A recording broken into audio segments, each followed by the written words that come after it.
Stand by to launch FanStream Sports. 3,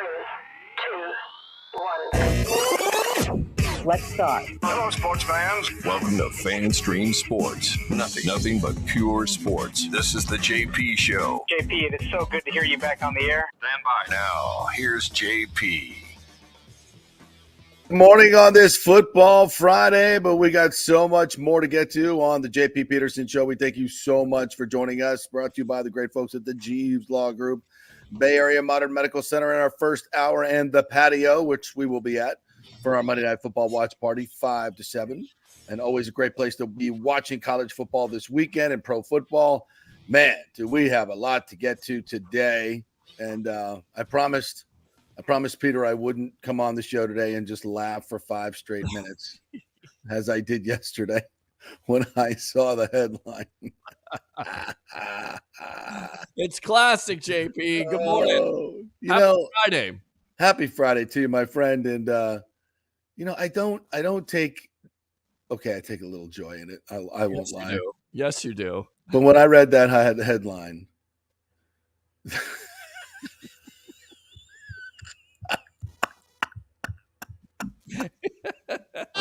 This guy sucks. I'm just sorry. I couldn't stop laughing. I could not stop laughing. I just it was the most. And you know what the funny part is? So many people are like, oh my God, can you believe this? Ray's stadium deal will cost public nearly twice what officials say. Shocking development. You mean those politicians and Stu at the pep rally at the stadium lied? Because, by the way, it's the first time the Rays have lied about how much money they have and how much they spend. Right? Right? They lied at the announcement? Oh my God. Perish the thought. But wait, the deal was done. It was all done. It was such a great deal. The Rays were going to pay more than half. They're going to pay the cost overruns. We were only going to have to pay $600 million. It's such a great deal. Let's wave the pom-poms. Woo, woo, woo, woo. Let's wait till we see the real numbers, we said. Not, as my great friendly Corso would say, not so fast, my friend. Not so fast. Can we all just, and it's amazing. Look, I expect the owner to do it. I expect even a few politicians to do it and do the pep rally thing, but I don't expect everyone in the media to go just to chomp down on it, hook, line, and sinker with absolutely zero skepticism whatsoever. I mean, Jiminy Christmas, what are we doing? I mean, to have a little bit of common sense, have a little bit of sense of history with this owner, have a little bit of knowledge about how stadium deals work. See Miami. We've been telling you about this for how long? Look what they did in Miami. Look what Jeffrey Luria did. Watch out. It's a money grab. He's going to take the money up front, sell the team, and run. And you're going to be left with a poorly located stadium. Again, I don't care. I'm as you know, I've turned over a new leaf. I do whatever you want. You want to spend $2 billion on a stadium? Go ahead. Build it. It's not 1.3 now. Okay. That's not. No, the real cost to taxpayers is closer to $1.3 billion. Wait, so the stadium costs $1.3 billion, but the Rays are putting in $700, but the public still has to pay $1.3 billion. It's a head scratcher. It's a head scratcher. And I understand a lot of the infrastructure costs, which would probably be another $300 million of that. That's for the entire project, right? That's the entire $6.5 billion 20-year project, right? But the main piece of this we're talking about is the stadium. The infrastructure stuff you have to do is mostly for the stadium, right? So a good bit of that cost should be attributed to the stadium. So, and I don't want to spend a ton of time on this today because I know people are just, they're stadium fatigued. I get it. But I just think at some point we have to acknowledge that this is exactly what we thought this was going to happen. And just to run down, and where did this come from? Well, this is where it always comes from, folks. As I tell you, the devil is in the details, right? And let me credit the Tampa Bay Times for doing the public records request and finally getting this.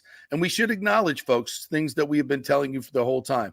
During this negotiation process, the mayor has painstakingly done individual meetings with county and city commissioner, keeping them abreast of what the negotiations were. But by not doing more than 2, I believe it is, you keep it out of public records request, out of the sunshine laws in the state where the media would get access to these meetings. So why are you doing that? Why are you meeting in secret? This is why you're doing it. Okay. And this is why we knew this was coming, because it was going to be a hell of a lot more than what you said it was going to be. You lied. You lied. You know it, Mayor. You know it, councilwomen, councilmen, all the people that were up there. You knew exactly what was coming and you lied. And Stu Sternberg, of course, we knew he would lie about it. Right. And, and there's of course, the St. Pete Times is going to say officials, what officials told you. Why can't you say Stu Sternberg? You just can't do it. I understand. But let's give them credit. They put it out there. They got the numbers out there. They're the ones. Jack Evans and Colleen Wright from the Times staff did a great job with this story. They got it out there. It's what they're supposed to do, though. By the way, this is what the Poynter Institute, and this is what you're supposed to do. You're supposed to dig into this and get this money. And so now these money details. So now we put it to you, the Pinellas taxpayer. Are you ready to pay $1.3 billion for this stadium when all is said and done? And the city's portion of this is going to be, when the bonds are paid off, $507 million plus the infrastructure costs, bringing it close to $700 million. Now, the county says they want to pay more of it up front and not do bonds. So maybe theirs will be less. But the city has pledged $287 towards the stadium by the time they pay off the bonds, which they say it's going to be at 4.7%. Please tell me where you're getting 4.7%, because currently it's about 7.5%. Okay, so I don't know where you're getting that sweetheart deal. I don't know how that works. Maybe the government's getting more sweetheart deals. I don't know. But I think that's what they'll tell you in these projected plans. But I think the real interest is going to be a lot more than that. That would bring the city's expenses to about $703.9 million. The county, meanwhile, looks like closer to $586.8 million.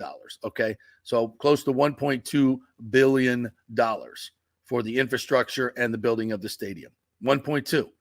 Okay, and I still don't see exactly where the private contribution is in these documents. Obviously, this is all the public contribution. I don't know where, there's still a lot of gray area as far as how much the Rays are going to put in. I got to go through a few more of the numbers, and I'm talking to some people over the weekend, but I think what the Times did here was pretty spot on. So I mean, it's exactly what we thought it was going to be. It's a boondoggle, and we can't even really tell where the money is going in terms of the discount on the land. How much how much money is going directly to the Rays, how much is going directly to the stadium, like how all this is paid off. But I do know this: once the stadium deal is done and Stu if he sells the team, all that money will be factored in. You got a new stadium. So, we talked to Bob Melandro at Whitecap Sports, who buys and sells teams. He's very knowledgeable about this. And he said, if without a stadium, the team is probably worth $1.7 to $1.9 billion. And there's reports out there that and I've heard from people within these negotiations that is the number that has been offered for the Rays. And Stu has an understanding, should we say, an offer for that. And with a new stadium, it goes up to about $2.4 billion. So there's real money involved in this. And of course, he'll sell the team, and the stadium will be done, and the new owners will have to come in and deal with that. And what happens to all the upfront money that he took from the Bally Sports deal? Where does that stay with him, or does some of that money go to the new owners? Because that's money that when they take over, they need that money to run the club, that television revenue. So it's all smoke and mirrors, right? When they give the press conference, and that's what we said it was. So now the question is, how does this affect Pinellas County taxpayers? Is there going to be an uproar within the citizenry that says, no, this is too much. We don't need all this. We could build more affordable housing. We could build a convention center. We could build other things. We don't need to do this. We'll see. I would, my feeling from what I've seen in Twitter and in the public is more, this is crazy. Like, are you kidding me? This is a ridiculous amount of money. But is it going to matter? In the end, there's not going to be a public vote. But if what happened in Miami happens here, the politicians that put through this boondoggle will be thrown out of office, never to return again. But JP, you have a new stadium.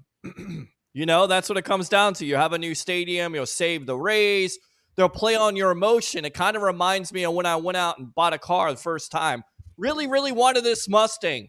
Didn't look at the price tag. Didn't look at the insurance. Ended up costing me about $600 a month.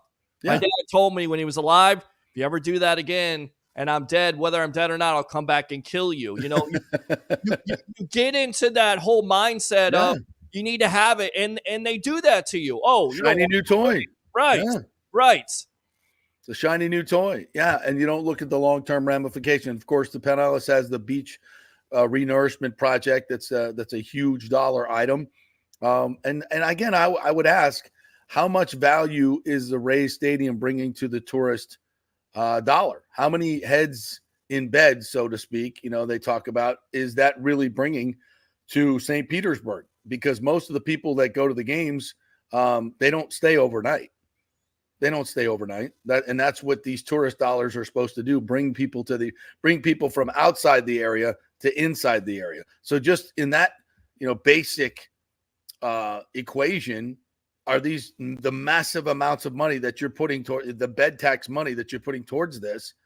Is that really beneficial, or is this just an ego play for the mayor? Yeah. It's just an ego play for the county commissioners and the city commissioners. Is it can they look the taxpayers in the eye and say $1.3 billion of public tax money going to build a stadium? Are we going to get a return on investment in terms of people coming to this area by using those tourist tax dollars? That's a hard nut to cover. It's a hard nut to cover. So, but like I said, whatever you want to build it. I was at Amalie Arena last night. It's a great arena, and they probably had, I don't know, 15, 16,000 there, almost what they had for a playoff game, for a preseason hockey game. Great crowd, and did the same thing in Orlando, by the way. There were 17,000 in Orlando for Lightning hockey, because people love to support Lightning hockey. They love the players because they love the owner. The players stick around. They know who the players are. You know who showed up last night? Who showed up? Same guys that have been playing for like 6 or 7 years. Victor Hedman, right? Norris Trophy winner. Yeah. We don't let those guys walk in Tampa at the Lightning. Well, what I want to know is Kucherov, MVP. Right. We don't let them walk. He was there, scored a goal. Hedman scored a goal. Steven Stamkos, heard of him, been around a while. We don't sell off our good players. Hopefully we'll get an extension. Vasilevsky's injured, but yeah, Braden Point, they were all there. So yeah, great. And by the way, put a lot of money into the arena. New sound system sounds great. New $3 million sound system in the arena sounds fantastic. You can actually hear me during my intermission reports now. You could hear it before, but it sounds even better now. Sure. Yeah, and they redid the Channel Club. Lots of new stuff all around the arena. And this is just what they do at the Lightning. So, the Bucs are 3-1. They're kicking ass. So, support a team that knows how to win championships. That's what I would say. I just want to know. Let those crazy people in St. Petersburg and Pinellas spend all that money for a stadium that's going to be empty in the playoffs. So good for you. I just want to know. By the way, Ken Hagan will join us at 11:30. Yeah. He will give us a taste. And I think what he's going to talk about is, look, this is why Stu took the money in St. Petersburg or wants to take this money in St. Petersburg. Remember, that deal is still not done, folks. There's a lot of votes that have to be taken. And we still haven't heard from the commissioner. We still haven't heard Major League Baseball weigh in on this, right? So is Tampa back in it? I don't know. We'll hear from Ken. He'll talk about that. And the deal is still on the table for the Rays to come over there. It's not as much money up front, but it's more money in the long run, and it's what's best for the region, right? We don't need to do all the arguments again. So we'll hear from Ken at 11:30. Samurai Ali is going to join us at 10:30, talk some Buccaneers, and Pat Burnham's going to join us at 11 o'clock for our Italiano Insurance FSU report as they get set to take on Virginia Tech after a week off. So lots to talk about. We'll get to Lightning as well. We got an update on Sammer. He's dealing with a flat tire, so he may be just a little bit late. So maybe we'll play that Dave Canales sound that we've been trying to get. Poor Dave Canales been sitting in the corner in the queue all week long. Poor bastard. I just want to know. Blame the Rays. The Rays. Well, yeah, blame the Rays. But I just want to know if the community, the county of Pinellas, is going to have to play double. Does that mean Stu is going to pay double for the players? Is he going to actually invest some of this money that he's getting from the good people of Pinellas County in free agency to sign his own stars, as you talked about with the Tampa Bay Lightning? That's the reason why you got so many fans, because you're keeping fan favorites around. It's an amazing concept of sports. Yeah. And this is one of the big arguments. My good friend Tom Korn and I going back and forth on Twitter, and he makes some great points. You don't have to have 2 million people coming into the park every year to be successful. You don't. What you do have to have is, people showing up at playoff games. So that would be nice. And an owner that's willing to put the money back into the team. So those are two huge things that we don't have. So revenue matters, though. Revenue matters, and future revenue matters. So that's why I think as a baseball fan, you want the stadium in Tampa, because there's going to be exponentially more revenue because of the corporations. I try to explain this to people. The premium seating is where the biggest chunk of local revenue comes. Luxury boxes, premium seating, which in the Ybor City model was like, I think 40% of the seats were like premium seating. And that's because you have corporations in Tampa. That's where most of the businesses are hubbed, and they can get out of businesses on weekdays, hand out the suite tickets, and people will actually go to the games during the week. You don't want empty suites, 65% of the time. If you're investing, $3 million into a corporate box, you don't want 65% of the time, but you can't even give away the tickets, which is the problem when you're in Pinellas, because midweek people can't get to the games and fill those suites. So you got to be downtown. I'm trying to connect all this stuff, and so people understand. It's just not as easy as, okay, you get this many fans, it's $50 a fan, it's this is how much revenue. It's those big chunks of revenue, the $3, $4, $5 million suites, premium seating packages that really, really drive the revenue kickers. So, and that's available in much more abundance on the Tampa side than it is on St. Pete. So that's just the business of it. That's the business of it. And that's why, and that money would then theoretically go into your team and you win. That's what the Braves did. That was their model. Move the stadium to where your fans are, build the battery, public-private partnership, more money for everybody. Everybody wins, more money in local revenue. That money goes into the payroll. You're able to go out and get great players like the Braves have done and keep the ones that are homegrown and win championships. That's the model that we would want to do. You can't really, in my opinion, do that in St. Petersburg. So, but go ahead, do whatever you want. Spend $10 billion on it, whatever. I don't care. It ain't my money. It ain't my money. $1 billion. $1 billion. Oh, struck Mr. Jimmer. It makes about as much sense, doesn't it? That's due to me, and for some reason, I don't know why. Right, well, let's move on. Yes. And we'll talk to Ken at 11:30. Just throw up this quick one here from Zach Mitchell. Thank you for jumping in, Zach. Hey, guys, I'd be shocked if Valtteri Marala, 6'2", 200-pound kid from Finland, doesn't end up making this team. Have him center the fourth line and have Barboulay play in the third line. Not a bad idea, Zach Mitchell. Love the hockey talk, my brother. I was doing a post-game show last night with Brian Engblom, my partner, on the Last Call, presented by Jack Daniels. And we talked about this, and he loves Marala, and the organization does. You're absolutely right, Zach. lot of people have just really, really taken to the way this young man plays the game. He's still learning to play the American style with the smaller rinks. And I'm repeating what Brian said last night. And the fact is, I think he doesn't have to pass through waivers. So that may be a reason he doesn't make the team initially. They send him down to Syracuse, let him get used to playing in North America, bigger or smaller rinks actually. And, got to play more on the boards. He's got to learn how to be, learn that boards, but he's big enough. He's tough enough, but they love his skating. They love his instincts, his playmaking. You're right, Zach. I think he's going to have a place. May not be at the beginning, but I think just because of waiver things, Barboulay has to go through waivers. I think Fortier would have to be exposed to waivers as well. So it's not only the guys that are the best right now that fit in, all these other things kind of come into play as to who the the roster on Monday will be, right? It's never a final roster. It's always malleable. It'll change. So we'll see, but I think they found something there. I think that guy's a player. I would agree with you big time. Couple other quick thoughts here while we go through this. Is James Ludeman jumps in. I mean, I get why you're laughing and all, but it's just sad for actual fans of this team. It is, James. I don't mean to be flippant about it. I think I've cried and yelled too much already. I mean, and this is, I'll say this again. This is what hurts me is because, I've been in Tampa for 30 years and all these people that I've talked to that, and it's not just Tampa, it's Lakeland, it's Riverview, it's Wesley Chapel, it's North Pinellas, it's Sarasota, Bradenton. It's all of these areas, all points east, Plant City, Land O'Lakes, Orlando. So many baseball fans in this area that just are like, man, don't do this again. I really want to be more part of this and go to more games and be part of it, but you're just making it too hard. You're making it I've got too many other choices. Economy's tough. You can't make it hard. You got to make it easier for me.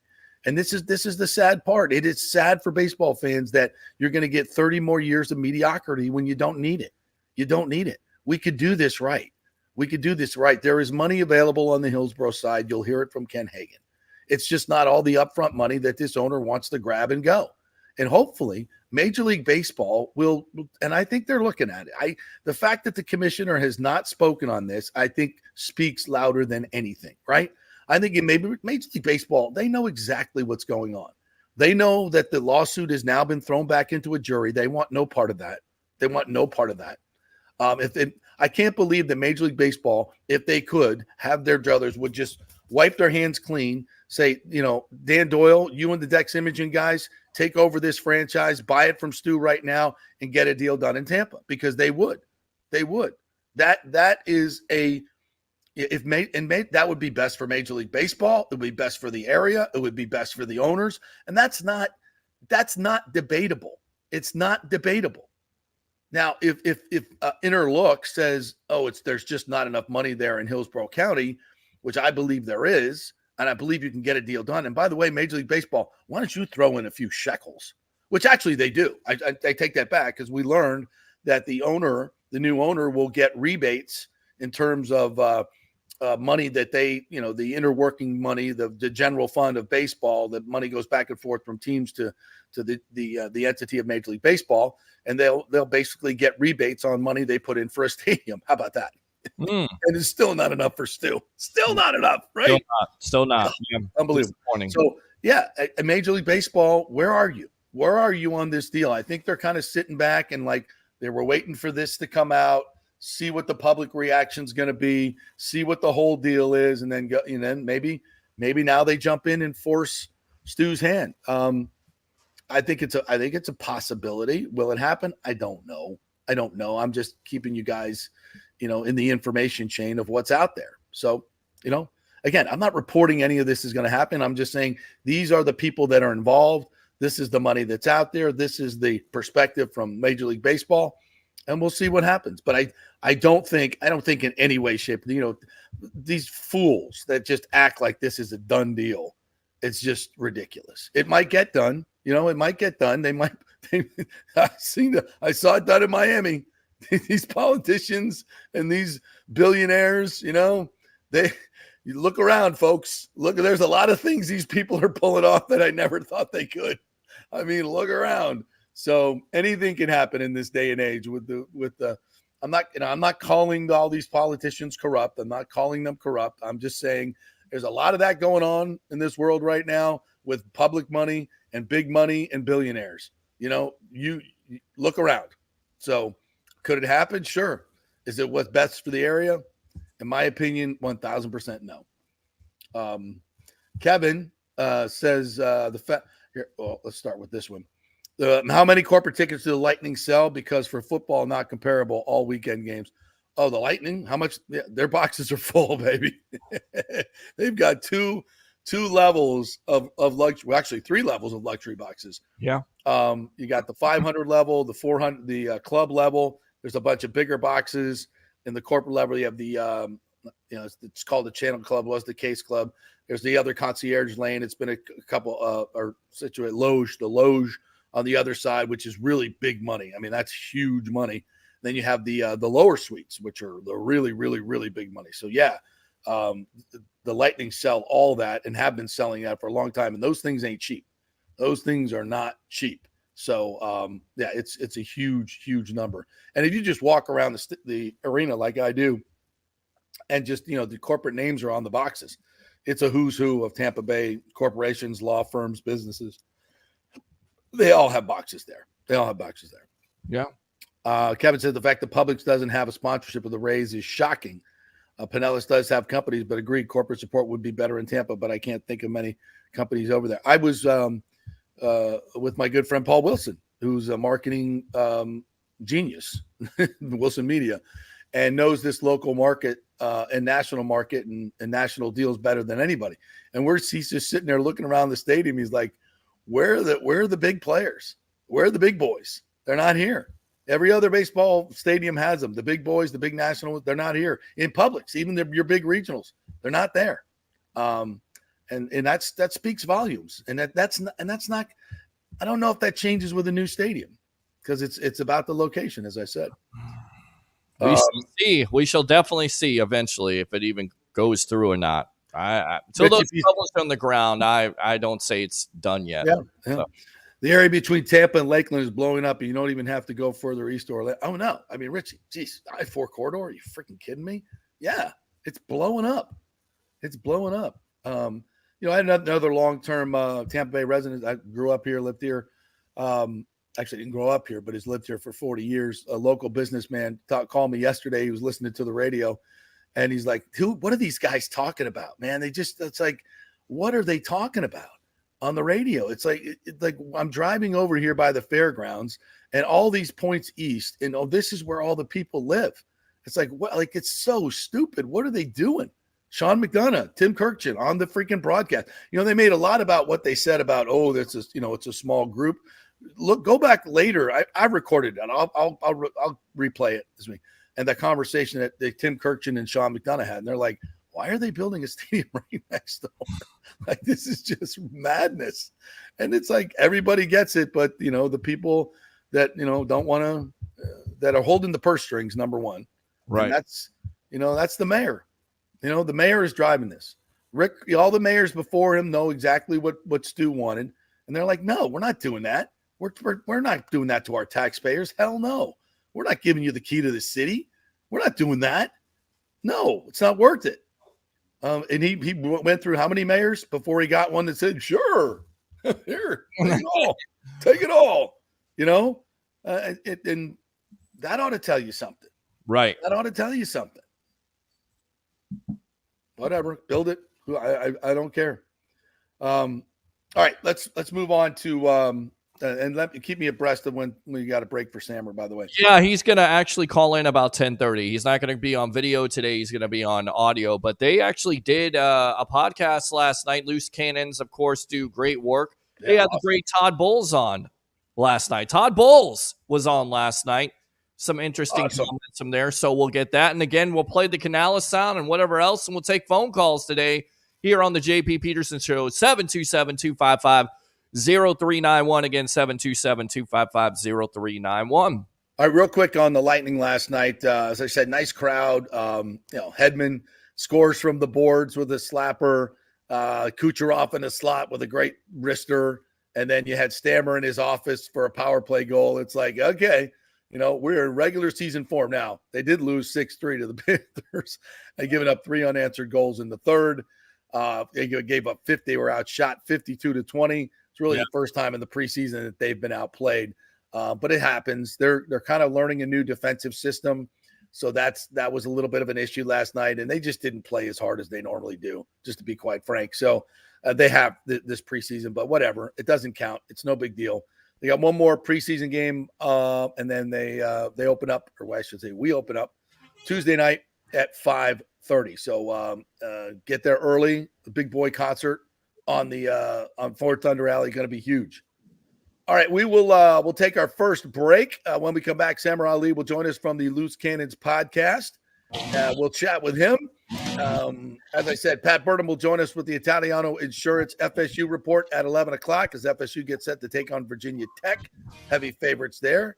And we'll also chat with Ken Hagan, Hillsborough County Commissioner, about the new proposed financing deal in St. Pete, and is Tampa still in the running? We'll talk to him at 11:30. Stay with us.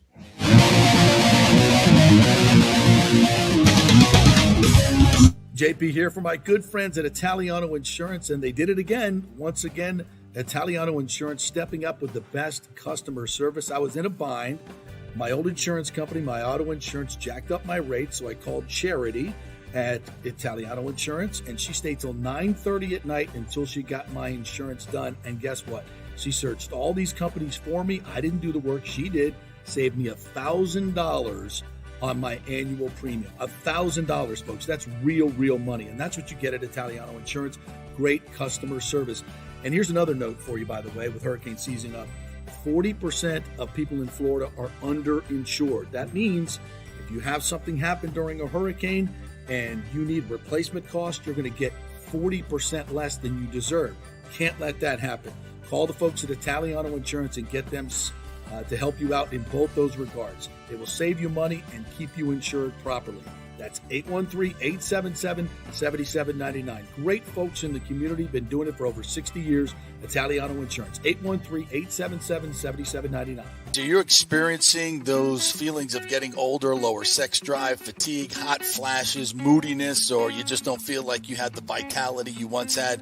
It's a chronic problem here in the United States. You're not just getting old, it's likely low testosterone. Studies over the last 20 years show a shocking decline in younger males aged 16 to 39. Older men have seen a sharp decline as well. So do something about it. Go see my friend Christopher Lugo at Bay Area Modern Medicine. Look, testosterone replacement is not a frivolous treatment. It takes a professional, targeted approach that focuses on total body wellness, vitality, and emotional stability. Not a one-size-fits-all approach like many clinics use.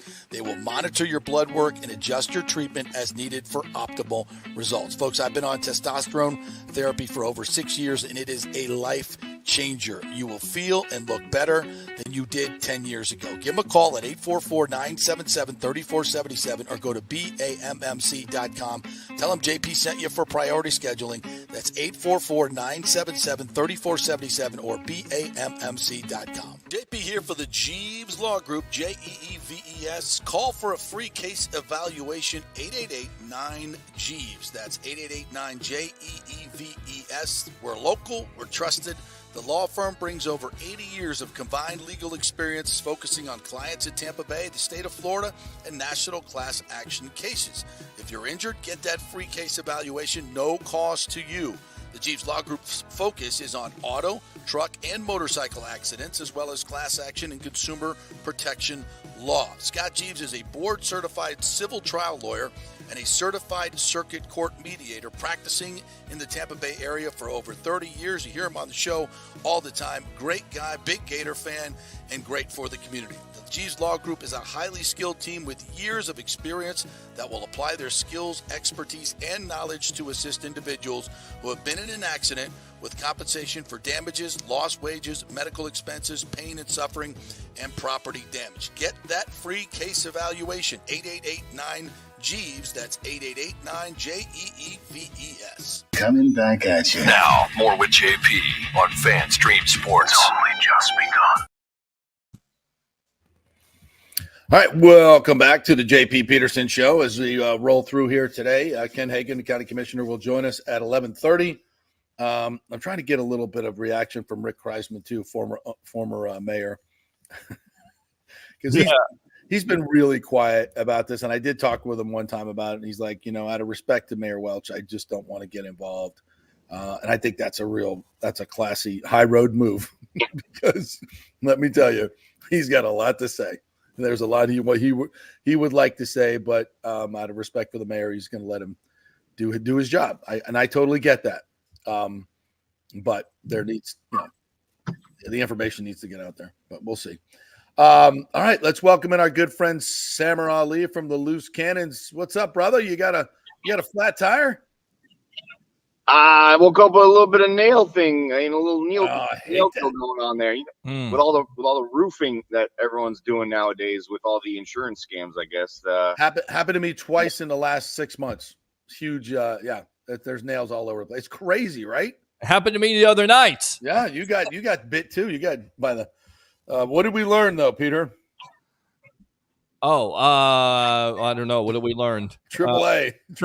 Yeah.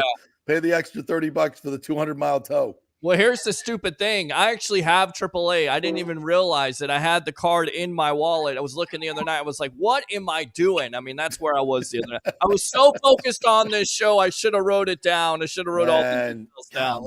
There you go. Well, what's up, Sammer? I have a compressor in the garage, so I caught it before I left. So smart guy. But hey, you know what's weird, man? Here I am now. I'm stuck at a railroad crossing, so it's all good. It's all good. It's my bye week. It doesn't matter. We're smooth. Hey, it's Friday. It's all good. Mike Allstott, the A train coming through.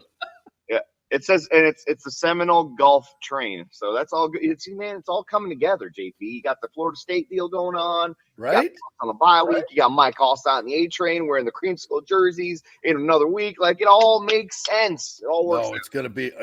Next week's gonna be big. How jacked up are you for the whole creamsicle thing? Huh? Now it got flexed to 425. That's more drinking time. Oh my God, it's all coming. I'm pumped for a home game. I'm pumped for a little bit of the black and blue division, being brought back, but I'm not too interested with the creamsicle colors at all. Not at all? You're not buying it at all? How come? I've never liked that color. It's a hideous color. It's synonymous with losing. It's not a color that, agreed, cites violence. It's an Easter color. It looks nice in the Easter parade. But, I'll wear that color to church, I guess, but that's about it. On Easter, it's pastel. Yeah, he's right. He's 100% right.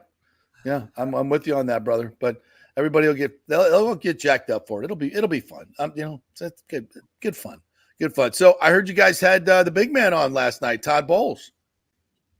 Yes, sir. I've been working on having him come on at the right time over the last couple, seasons. He and I talk a lot, and I was like, you know what, Coach, you're 3-1. People had you on the hot seat. People said you guys are going to be 0-6. People said you're going to lose 2. You're going to win 2 games the entire season. You're going to be in the Caleb Williams sweepstakes. Here you are, 3-1 at the bye week.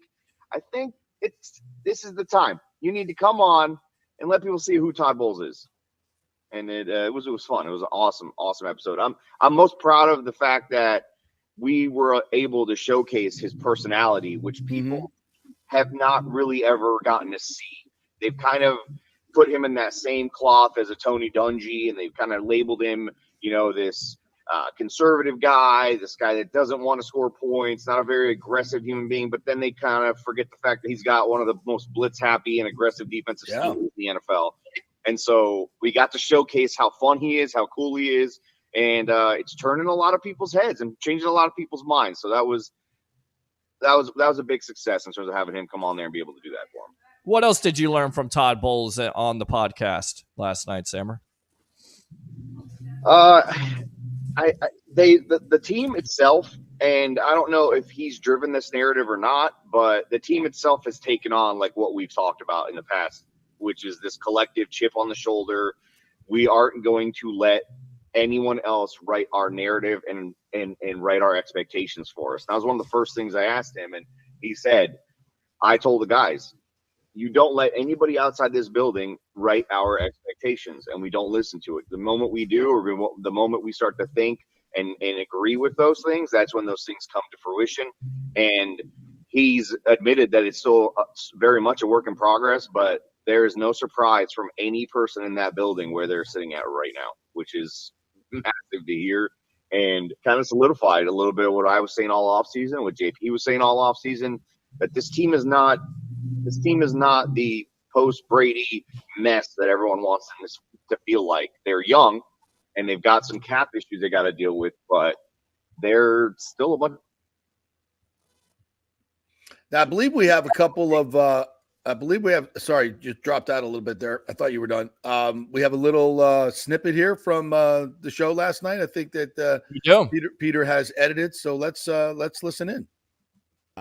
It's fun to hear you say something like that, because that means I know you guys had taken it and used it as firewood. And so going into the season, you hear guys like Carlton Davis, chip on his shoulder. You got guys like Mike Evans, who've been here, chip on the shoulder. Chris Godwin, chip on his shoulder. Guys like Jamel Dean, Devin White. The list goes on, right? And it seems like this team, guys that have won and understood what it took to win, and they learned from Tom Brady, right?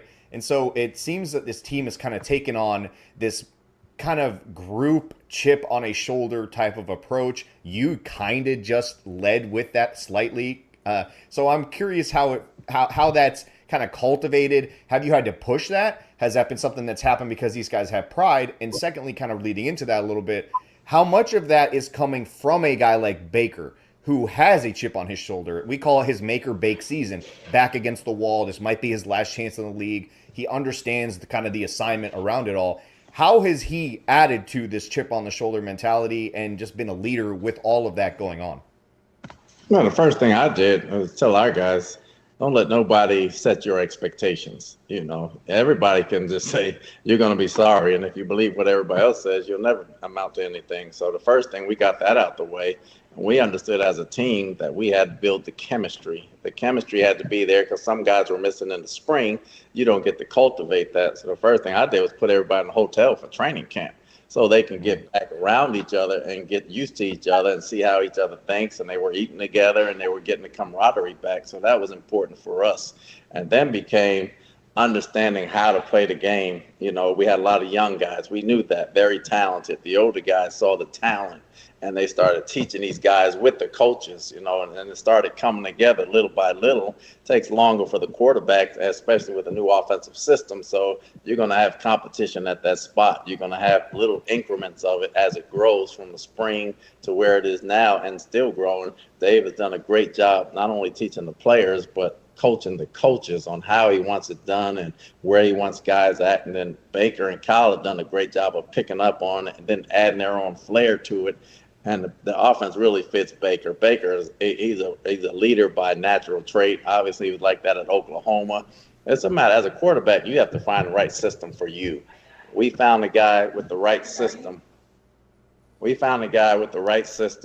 That fits us very well, and he can do the things that we need him to do. He can throw the football. We keep talking about grit and toughness and everything, but he can throw the football. Make no mistake, he's a good football player. You don't get to be the number one quarterback taken in the draft by not being a good football player. And he's having fun. The guys around it can see it. He works hard just like the next guy does. He's a guy's guy. You love playing for him. So now it becomes a confidence thing within. And we know if we just play like that without making mistakes, we'll be in any ball game. Great stuff, Sammer. Great stuff. And you know what my favorite part about that whole deal is that you have a head coach of an NFL football team on a local podcast with a dude named Stank Bastard right next to him. Listen, man, we're the pot of the people, JP. Exactly. This is what I'm saying this with all sincerity, because I'm so tired of the legacy media running everything and running it into the ground, by the way, and all the corporate bullshit that goes along with all this stuff. We just want, and I'm here to tell you that guys like Todd Bowles would much rather be answering questions from you and the podcasters. And I'm not doing this just to myself, because I go to the press conferences as well. But I love the fact that Todd Bowles has embraced it, Jason Lice has embraced it, and all of it, because it's the wave of the future. and forget the freaking filters of corporate media. Go right to the people and talk to Stank Bastard and Samar Ali. That's what I'm talking. The thing that we pride ourselves on, JP, for those of you out there who haven't watched or are kind of new to what we do, is that we're not trying to have these gotcha moments with these guys. We're not trying to trip these guys up. We're not trying to put them in a precarious situation with a question that they may or may not need to answer. There's things that the teams tell you not to talk about. We're not trying to do any of that. We just want to hang out with these dudes, let their real personalities shine, let them talk about the stuff that they're doing off the field that benefits the community or the community that they're from, and kind of just talk ball, talk food, and just talk life. And that's kind of been the bread and butter of what we've been able to do. And if the Bucs wanted to shut this down, they could have shut it down a long time ago. But they've seen that we've been able to paint a lot of players in a great light. And we had Vita Vea come on, and Vita Vea had said like 5 words in the media up to that point. We got him on. We had him on for over an hour. Couldn't get him to stop talking. It was awesome. We got him out of his shell. Did the same thing with Ronald Jones. We've done it with a ton of guys. And, Todd Bowles is one of those dudes that keeps things, kind of close to the vest and likes to, he doesn't ever get pissed off. He doesn't ever kind of go over the top. He's very composed. And for him to come on the show and kind of let that personality shine, he's a fun dude, man. He's one of the funniest guys I've talked to. And it kind of finally got to be able to show that, which is really, really cool. We actually got another clip from the show also about development. You guys want to hear that? He's talking about JTS and Logan Hall. All right, here we go, guys. Coach, you touched on it. Sammer touched on it as well. Can you speak on the importance of development? It's one of my favorite things to talk about on this podcast. When you came in with BA and the coaching staff and stuff, there's a lot of guys like Sammer touched on that people just wanted to throw out. Whitehead and Carlton and Jamel Dean had a rough game against Seattle. I never forget that the next morning he was in your office with you at 5 o'clock in the morning breaking down film, and then he kind of turned his arc around in career and stuff. He had the pick 6 against Green Bay shortly after. But can you speak on development? Because fans are just fanatical, right? We're fans as well. So people want to, JTS and Logan Hall, but they're starting to shine a little bit. I'm seeing some pop from JTS. I'm seeing some things from Logan Hall. Yep. If that was the case, like Rondé Barber wouldn't have had the Hall of Fame career he had if you just threw him out after his first year. So can you speak on development? Because fans are under the impression that people just come ready-made out of a pack. You just open up the box and there you go. You're a Pro Bowl player. It doesn't work like that. These guys, Logan's a second-year guy. This is his second year, really, and he was a sub last year. And JTS is just coming into his own. He's a third-year guy. This going into his third year. So those guys, you have to develop because you're not going to get starting caliber players out on the street and out on the wire. That's not going to cost you $10+ million, and we know that's not feasible. So now the guys you get, you have to develop because the injuries are going to happen. And with free agency and guys getting hurt and guys holding out and everything else and just leaving via practice squad and they're taking your guys, you better develop the guys that you have. Guys are going to get hurt. So in spring and in the summer, our coaching staff moves our guys around all the time. If you're a guard, can you play tackle? Can you play center? What's your versatility rate if you're not starting? The more you can do, like Delaney, for instance, he plays corner, he plays free safety, he plays strong safety, he plays nickel. Somebody gets hurt, he's Johnny on the spot, and he goes in. Now we got to know what he can do. I'm not putting him out there to do the things Carlton can do because he's not Carlton. He's the fifth corner. He's not the first corner. If he could do the things Carlton would do, he'd be the first corner. But the things he can do, and you try to put him in defenses to not expose him. You put the weight and you shift the blame somewhere else. No different than offense. We know what Trey Palmer can do. We know what Rakim Jarrett can do. We know what these guys, Sean Tucker, can do. Cody Mark was one of the few that stepped in, just like Tristan, and became a first-day starter. There are guys like that, but they are so far and few between. If you do not develop guys and give them a chance to play and get them the experience they need and the confidence they need, you're never going to have a good team. It's great stuff.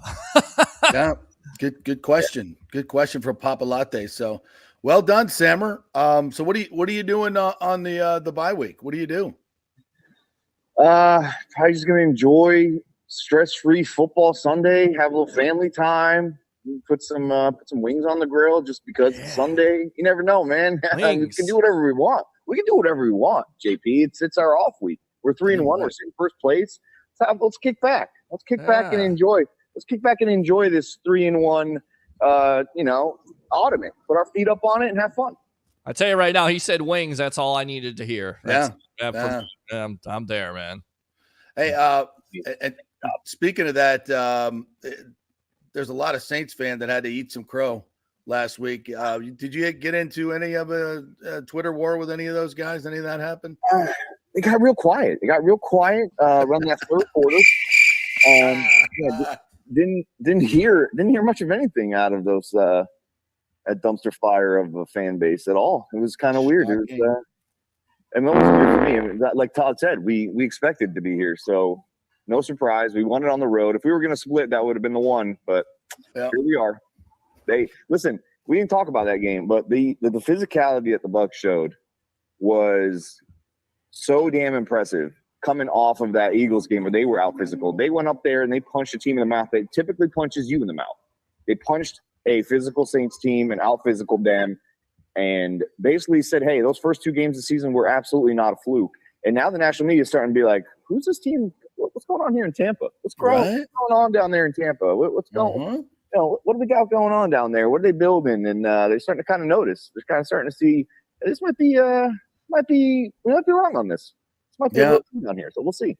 I saw Booger made his mea culpa yesterday. Said I was wrong on Baker Mayfield. I was trying to tell him, like, no, they're going to be good. But I love it. Guys, you can't get it all right. That's for damn sure. But at least he recognized and respects to what Todd Bowles and Baker Mayfield. And, you could just sense it in training camp that these guys were a good fit. That Baker was a great fit, that he had, taken over the mantleship of leadership. They were coming together. There was, this we can do it without Tom mentality. We'll show the world. And I said it during the training camp. I said, it's powerful. You can feel it. These guys got something to prove. And in the NFL, that means something because all these teams are about even. But if you can tap into the heart, it's like the Ryder Cup, you got to tap into the heart of the athlete. You got to get them to play for something more than just dollars, right? You got to get them to buy into the team mentality. And that's what Todd Bowles has done. They bought in. This is about more than just themselves.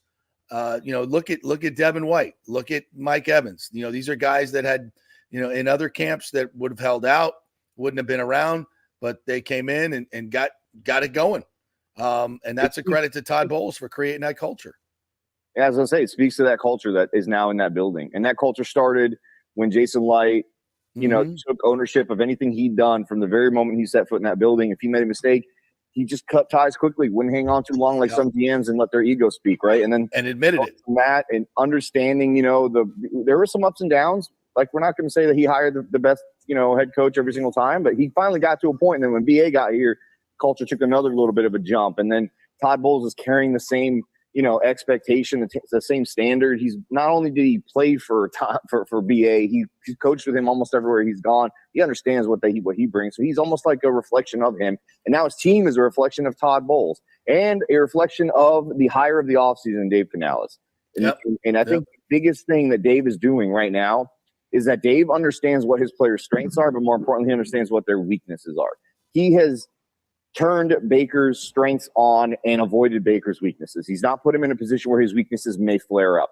He's done the same thing with the offensive line. The offensive line, he knows their deficiencies. Why not just play to their strengths? Let them do what they do well and try to avoid what they don't do well, and then be able to merge those two together. Baker Mayfield's strengths complement the offensive line's weaknesses so damn well, in his ability to roll out, his ability to have bootlegs, the ability to extend plays that we didn't have last year. Tom Brady sit and duck. If your offensive line falls apart, guys like Baker can get out of it. They can improvise. They can create things on the field and give their teams opportunity. And that was the biggest thing about the Saints game. He continually gave his team an opportunity to convert or have a better chance on the very next down. Didn't push too hard. That field goal was the biggest play of the game. I know the Antoine play was massive, but his ability to not just say, I'm not going to get a first down, but if I can get a few more yards here, I give my team an opportunity for 3. That was a conversation he had with Canales. Canales was like, hey, man, listen, if you can't get that play, just get us back in field goal range because they had a penalty. Get us back in field goal. So that's great coaching. That's great awareness. I'm just here to say that Byron Leftwich ain't saying that last year. And first of all, what's he going to tell? He's going to tell Tom to run? Yeah, I need you to run 7 yards for a first. Yeah, there's a lot of criticism of Byron, but the other thing you got to kind of look at it too is that team in general on offense last year was very much handcuffed. They're handcuffed. Of course, yeah. Distractions that came with Tom Brady, and they're handcuffed. We said it all year. We said it all. Nobody wanted to criticize Brady, but I was like from the very beginning, you just turn on the tape, you can see it. But nobody wants to say the emperor has no clothes. But it's like, yeah, the dude can't move. Everybody knows it. It's predictable play calling. We're not going anywhere. 18 points a game. Good luck with that. You don't have to blitz a guy like that. You just sit back in coverage, give him nowhere to go, and you'll eventually get to him. And then if you have a bad offensive line play here or there, it plays into your advantage right there. So now you didn't need to blitz him because he was getting rid of the ball in 2.7 seconds anyway, 2.1 seconds. You didn't have to rush him because the ball was coming out. You just press the receivers. Don't let all you do is cover them for 2.7 seconds. You'll be fine. Yeah, and no, it's just so easy, and that's why the offensive line was so maligned because of it. And I was like, they're not great, but they ain't that bad. All right. They're not, we're not doing anything to help them. And now look at the way Canales helps this offensive line. The running backs have to wait. Are this pass or run? Where's, the jet sweep motion? Are they giving it? Or are they not giving it? Do I have to guard against this screen over here, this quick screen? There's so much stuff going on. There's so much going through the heads of these other teams and last year you had the Ravens defenders going over to the side of to the sideline laughing like it's exactly what we saw on tape. They're doing the same things every freaking play. So that's what Dave's bringing to the table. He's bringing – so people see the motion and they're like, he's doing all these guys moving around. They're not even getting the ball. That's not the point most of the time. Mm-hmm. Most time it's just to make the linebackers think and pause. Even if you don't run the ball well, as long as you make them think that you're still going to be committed to running it, that linebacker has to hold his feet there for an extra second or second and a half. And that's all you need sometimes to get a guy behind him, to create space in that middle zone. And that play action works. Our play action is through the roof compared to what it was last year. We're one of the top teams in running play action. We've got eye candy. We've got motions. We've got things that are – and then now Dave Canales is understanding and self-scouting. He's like, I did this last time and I've done this in the first quarter. Now let's go and put a little bit of a wrinkle on it. And now let's go put another wrinkle on top of that. We saw multiple looks and plays last game against the Saints that looked like the same play, but were completely different. Now you got little shovel passes. You got little reverses. You got Chris Godwin throwing the ball down the field. That's the most creative play we would have seen last season. And it was an incomplete pass. That's what Dave is bringing to the table. And he's doing all that stuff. And people don't realize how much time that buys the offensive line, how much time that buys a guy like Baker, how much easier it makes things for Baker to read. Now you kind of know where to go. The defense kind of tells you. So all those things kind of wrapped up. And again, what he talked about is there's such good teachers on this team. That was one of BA's biggest thing when he got hired. I want to have teachers on my team. I want to have guys that kind of teach and I stay out of the way. And last night in the show, I made it a point to ask Todd, do you meddle in the offensive side of things? Do you get involved in all? He said, I'm not an offensive coordinator. I hired a guy who I trust. If I trust him, I got to let him do his job, and I'm more of a CEO. Yeah. And I was like, finally, people have this narrative about this guy that he's like Tony Dungy in the headset, run the ball on second down and on first down. We'll throw on third down and we'll punt and play good defense. He wants to score points.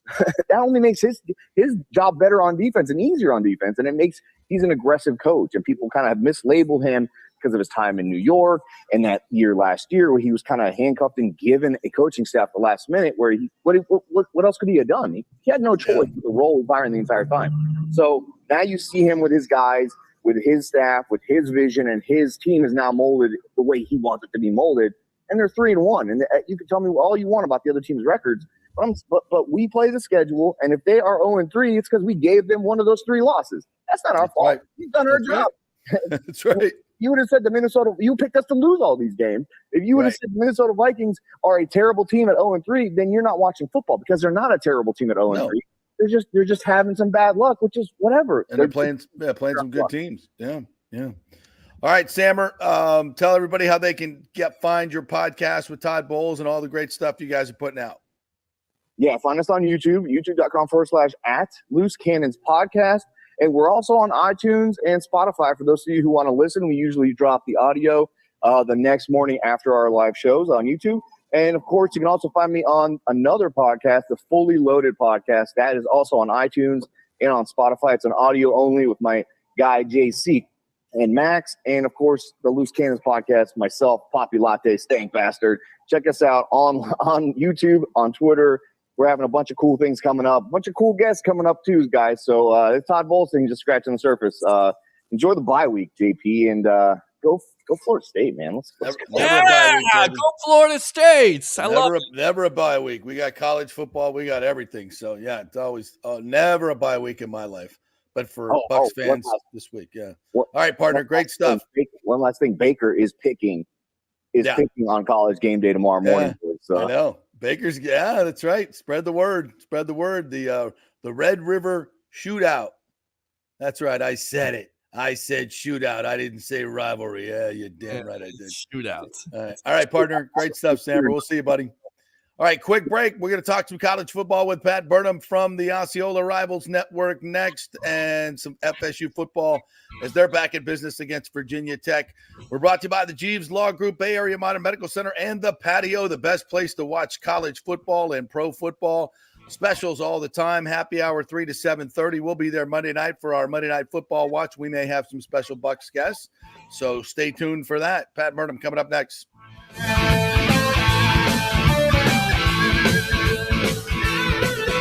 Gold coins sitting around the house. Well, the Golden Diamond Source will purchase a variety of different types of coins and bullion. Their gold buying program includes sterling silver, platinum, and watches. They also accept unusual pieces that other jewelry stores do not, such as gold bars and sterling silver flatware. The list of items they do accept is far more extensive than those they don't, so check it out. While you're there, you can check out the largest collection of any family-owned jewelry store in the country, especially with summer coming to an end. The holidays are right around the corner. Never too early to start your holiday shopping, especially if you're planning on getting engaged or have any birthdays or anniversaries coming up. Come on in and find out what buying jewelry should be like with an expert staff of gold and diamond jewelry enthusiasts. And the best part, they treat you like family.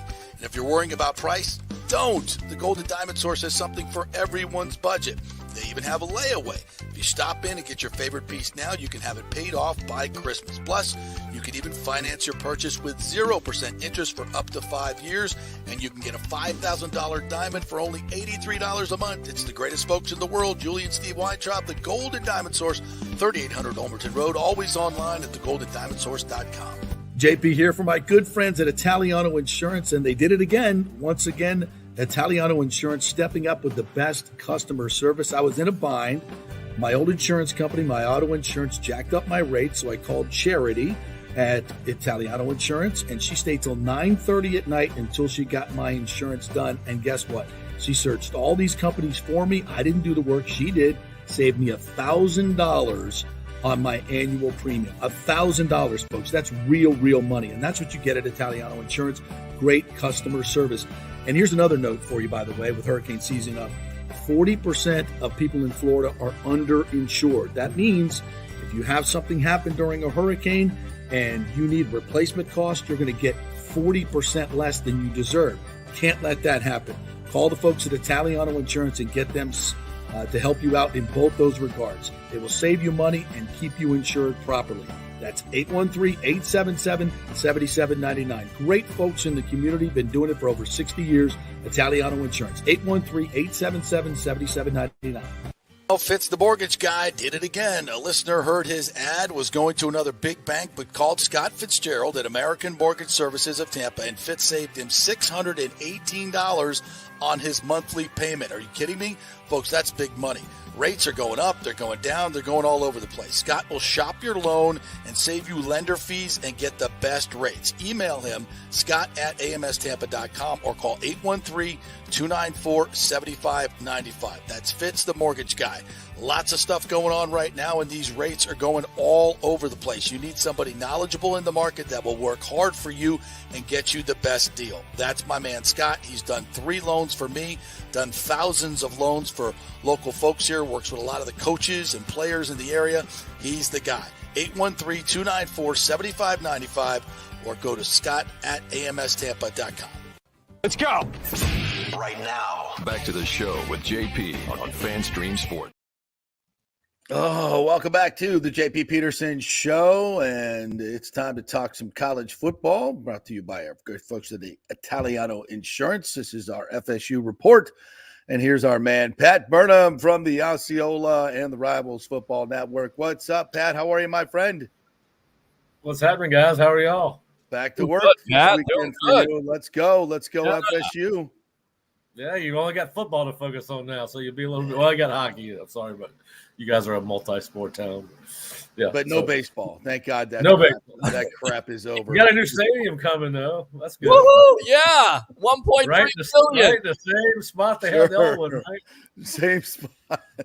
Even the announcers are like, what are they doing here? And, McDonough was great the other day. He was talking. I don't know if you listened to any of the broadcasts of the elimination game, but McDonough's got this little wit about him that he was just killing. He's killing the Rays and Major League Baseball in like 5-word segments. No, he's a snarky little sucker, man.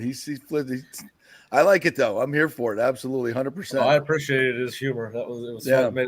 Made the game more interesting because it was a blowout there. So what second game? So on the off week, like how did the Noles do in the off week? Well, LSU loses, so that takes a little luster off the win a little bit. I think LSU's a good team. You'll still get credit for that win. Riley Leonard goes down. I haven't heard what the long term is on him if he'll be able to come back and play against FSU for Duke in a couple of weeks. Did he break his leg? High ankle sprain is what they're reporting. Yeah. Obviously, didn't look good at the end of that ball game. But listen, if you're Florida State, I said it on a show last week. You wanted to see some of these quarterbacks from these upcoming teams like Garrett Schrader and Riley Leonard take a pounding before they get to Tallahassee. And you don't want to see a kid get hurt like that. Right. But certainly, that's an injury that if it's still lingering, will certainly play to Florida State's advantage in 2 weeks. Yep, no question about it. And I think people complain about them dropping in the polls. I'm like, it doesn't matter. It's in the era of this system with the schedule that the Seminoles have, if they win their games, and I still think they may have a little bit of cushion depending on what happens. There's so much parity this year; they could still get in with one win, one loss, depending on when it is, right? And by how much and where and all that stuff. So that all matters. But as I sit here right now, I think they're sitting in a great spot. With a Virginia Tech team coming in that has not been real impressive. I think FSU's 24-point favorite in this one? Yeah, 24-point favorite. Virginia Tech got a win last week against Pitt. The first time they've won, they were on a 3-game losing streak. They hadn't won since the opener against Old Dominion. Had lost to Rutgers, Marshall, and Purdue. Listen, they got Florida State right where they want them, though. They've got a young, inexperienced, athletic quarterback who's not a proven passer yet. So, and they're a huge favorite. They got the Thomas Castellanos plan going for them right now. Why does that scare me? But yeah, why does that scare me? Well, the key is you get into it a little bit more. It's not going to scare you as much once you start breaking. Okay, all right, good. I mean, Pat, you look at this game. I mean, really, is it the defense's job here to make this team one-dimensional? You talk about that young quarterback in Kyron Drones, 12 for 19, 228, 3 touchdowns. But most of the time, the majority of the time, like 55%, they run the ball. So is that your big key to this game to take out Virginia Tech? Put the onus on the young quarterback, even though he's athletic. Do it that way. Yeah, listen, they've totally changed their offense since he became the starter in week 3.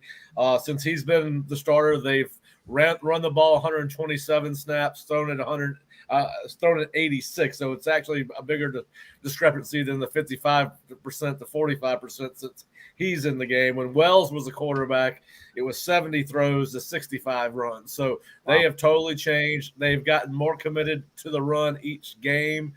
Drones has become a bigger part of the run game. He's had 21 carries. I think he's led them in rushing attempts 2 of the last 3 weeks. Tootin, they're good running. They're starting running back. If you look at his numbers, he's actually gotten more productive as with the threat of Drones in the run game. But certainly, listen, I think that they're going to try to do what Boston College did. They're going to try to come in here, shorten the game. They're going to try to run 3 minutes off the clock or as close as they can, even if it's a 3-and-out series. They're going to eat up that clock. Boston College kind of showed everyone the recipe. But I think that Virginia Tech's got to feel good about their chances that this kid's going to have some success throwing the ball. Everyone has had success throwing the ball against Florida State. He was a highly touted kid coming out of high school in Houston, Texas. He was either the 16th or 17th ranked dual threat quarterback in the nation in 2021, whether it's Rivals or 24/7. Those were their rankings. So this is a kid that, a lot of people thought a lot of coming out of high school. So he has certainly changed their offense. I think they found their quarterback for the future. He's only a 54% passer, but if you believe in PFF numbers, and some people do, some people don't, I take them with a grain of salt, but his adjusted completion percentage is 73%. And obviously they factor drops into that, and 13% of his passes have been dropped according to PFF. So same thing we saw with the quarterback from Clemson. His adjusted completion percentage rate made you feel like maybe he was having a little bit better season than what most people were saying. But yes, listen, to me, this game comes down to two things for Florida State. It's a show me game for certain segments of the Florida State football team. This offensive line needs to get itself going. You ran for 21 yards against Clemson. I don't care how good Clemson is. There's no excuse for that. This is a team in Virginia Tech that's 110th in the nation in rushing yards given up. There's no excuse for Florida State not to be able to run the ball. And listen, at some point, their secondary's got to figure out what the hell they're doing. The back seven of that defense, whether they're trying to do too much or not doing enough. But yeah, this is, I think you got to, as you said, Peter, I think you got to stack the box. You got to load that box with 7 guys and say, listen to your corners and your safeties. We're putting you on an island, all of you. You got tight ends man-to-man. You got running backs man-to-man. You got receivers man-to-man. We're not going to let this kid get going. But listen, I think Virginia Tech is going to be patient. They're going to look as a punt after 3 downs or 6 downs. They're going to look as a punt as a good thing, and they've got a good punter. He's thinking about 44-yard average. But I think they're going to try to shorten the game just like Boston College did.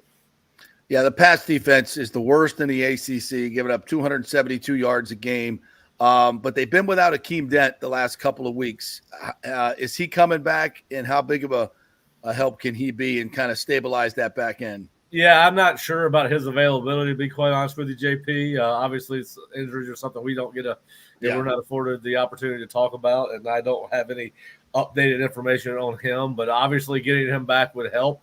We'll see if they've made any adjustments as far as personnel and where they're lined up in the secondary coming off the off week. Obviously that's something we're not going to be able to delve into either as a depth chart, but other than the one they released. But listen, I think that he would certainly help. You need help at safety badly. Obviously they clearly don't think Barker and Hussey are ready, or they would have played him more, right? Because Kevin Knowles is not, and I feel like I'm picking on Kevin Knowles every week, every time I talk about right. Yeah. They've got to get somebody else in that safety spot. And Akeem is the best answer they have. And listen, I think if you're Florida State, I think you got to expect that Virginia Tech is going to bring the house. They're going to say, listen, our secondary is the best part of our defense. We can't let Jordan Travis eat us alive. I think you're going to see Virginia Tech sell out a lot. I think they're going to come after Travis. I think they're going to they're going to put their corners on an island. Obviously, they've got a couple of good corners. But I think they're going to put those guys on an island, let them make Florida State pass protect and make Florida State use as much max protection as they can, but they have rushed their linebackers a good bit this year, has Virginia Tech, and I think that they're going to try to find out how healthy Jordan Travis is and how much of a beating he's willing to take. And that's what if I was Brent Pry, that's certainly what I'm going to do, at least early. I'm going to find out whether Jordan can move, if he's willing to run, whether he's willing to take a hit. But I think that's the game plan for both teams. And if I'm Florida State, I'm just going to try to come out and I want to establish my offensive line's identity going into the bulk, the rest of the season, where you're going to start playing better people. Syracuse is going to be better than Virginia Tech. Duke's going to be better than Syracuse. Mm-hmm. Miami's going to be better than Duke. Ramp it up. Yeah, so you got to get this offensive line going, and the secondary's got to get going. Or to your point, JP, it's gonna bite them at some point. Yeah, I mean, one of those teams will beat you if you're not. We see crazy stuff happen every week in college football. And listen, I'm not expecting this to be much of a game, but if Florida State does what it needs to do, right? I mean, right.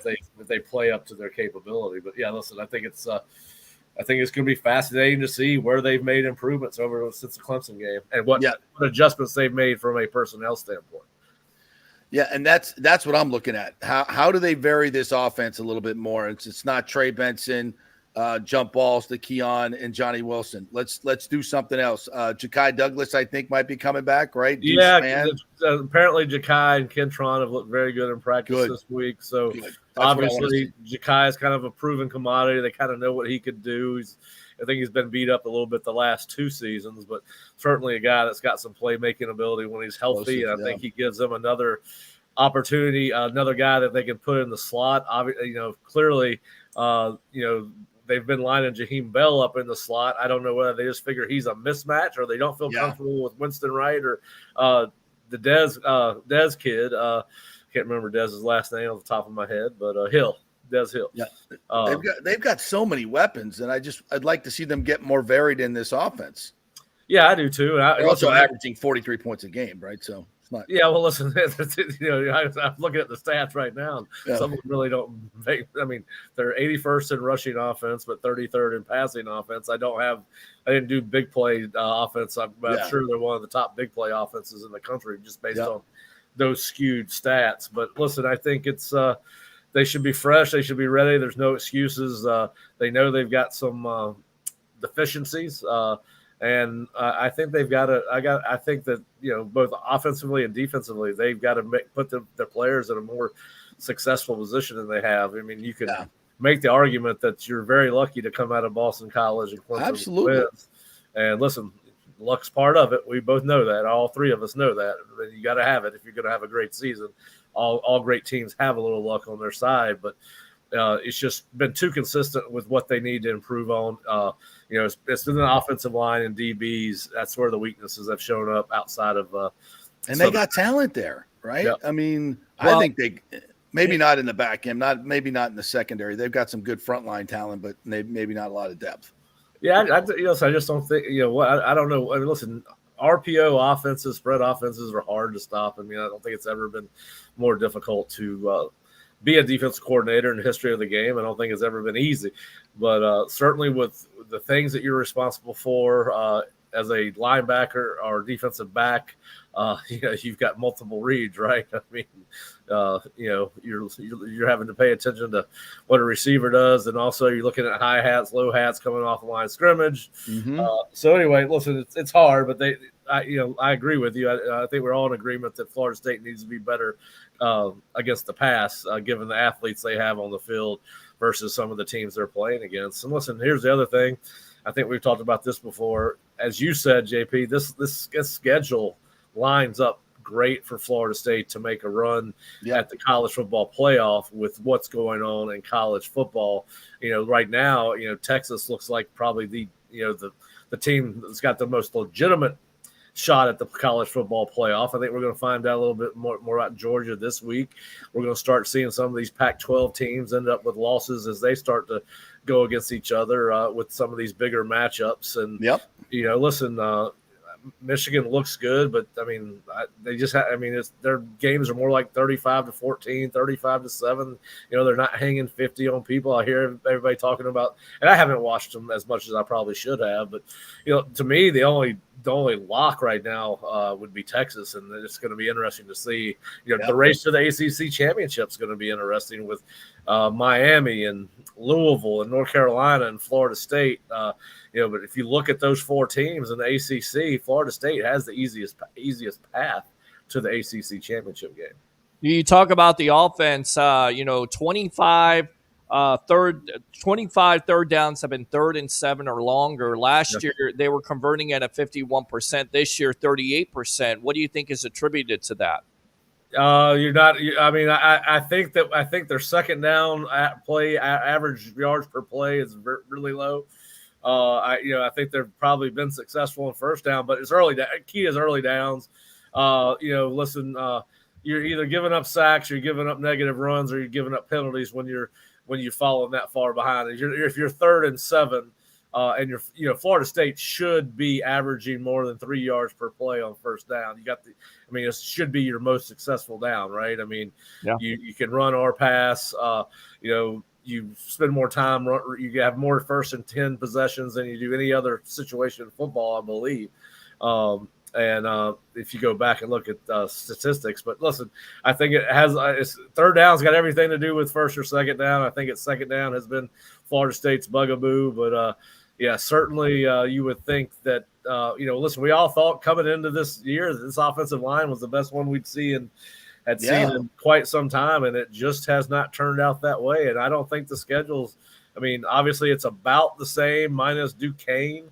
You replaced Duquesne with whoever Southern Miss this season. I think you had a couple conference games. You had the LSU game through 4 games last year, but that I'm just really surprised that their inability to run the ball against even average defenses. They're the only team that you've run the ball well against. Second half against LSU, and their defense has not been great.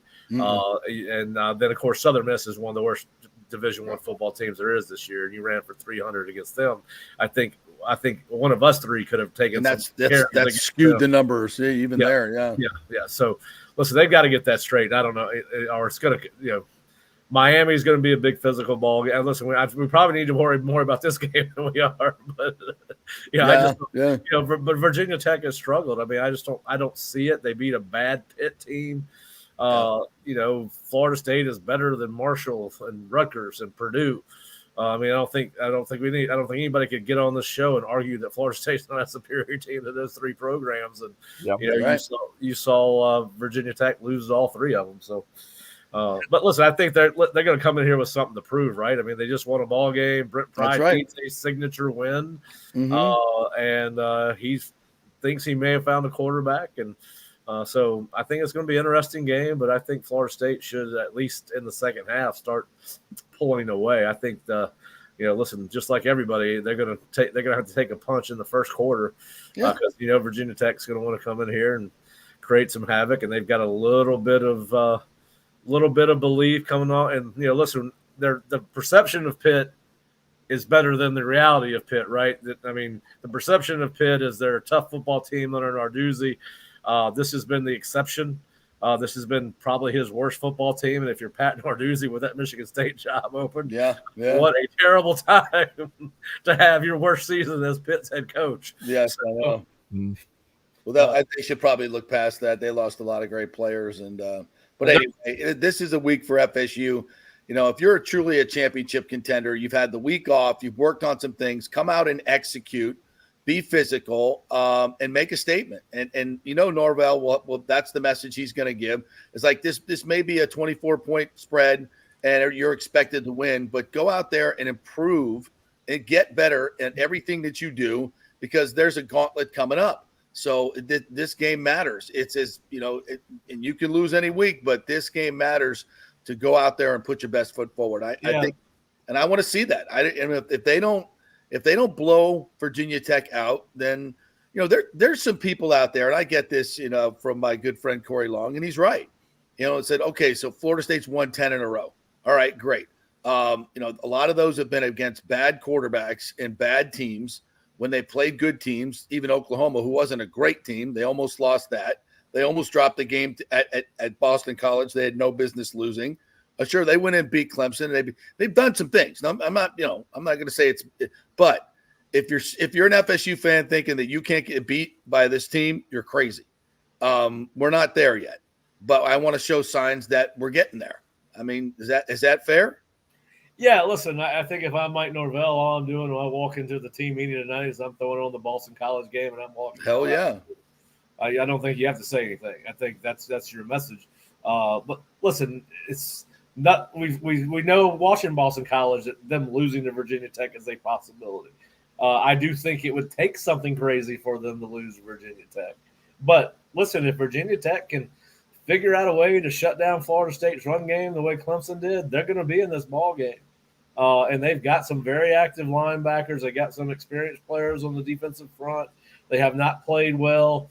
Overall, I mean, their record obviously is 2-3, and their numbers are what they are, and they're not against great people. Right. And about the halfway point, I mean, you got to quit saying, well, they've only played so-and-so. And it's not about them, though. It's about FSU. Yeah.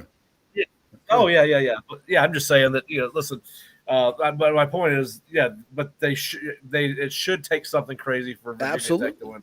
Yeah, and FSU has to keep building, no question about it. And it's an important game because you got recruiting purposes there. You got 4-star LJ McCray that's going to be in the building. So you definitely want to be impressive because he's got other teams like Florida, Miami, and Auburn.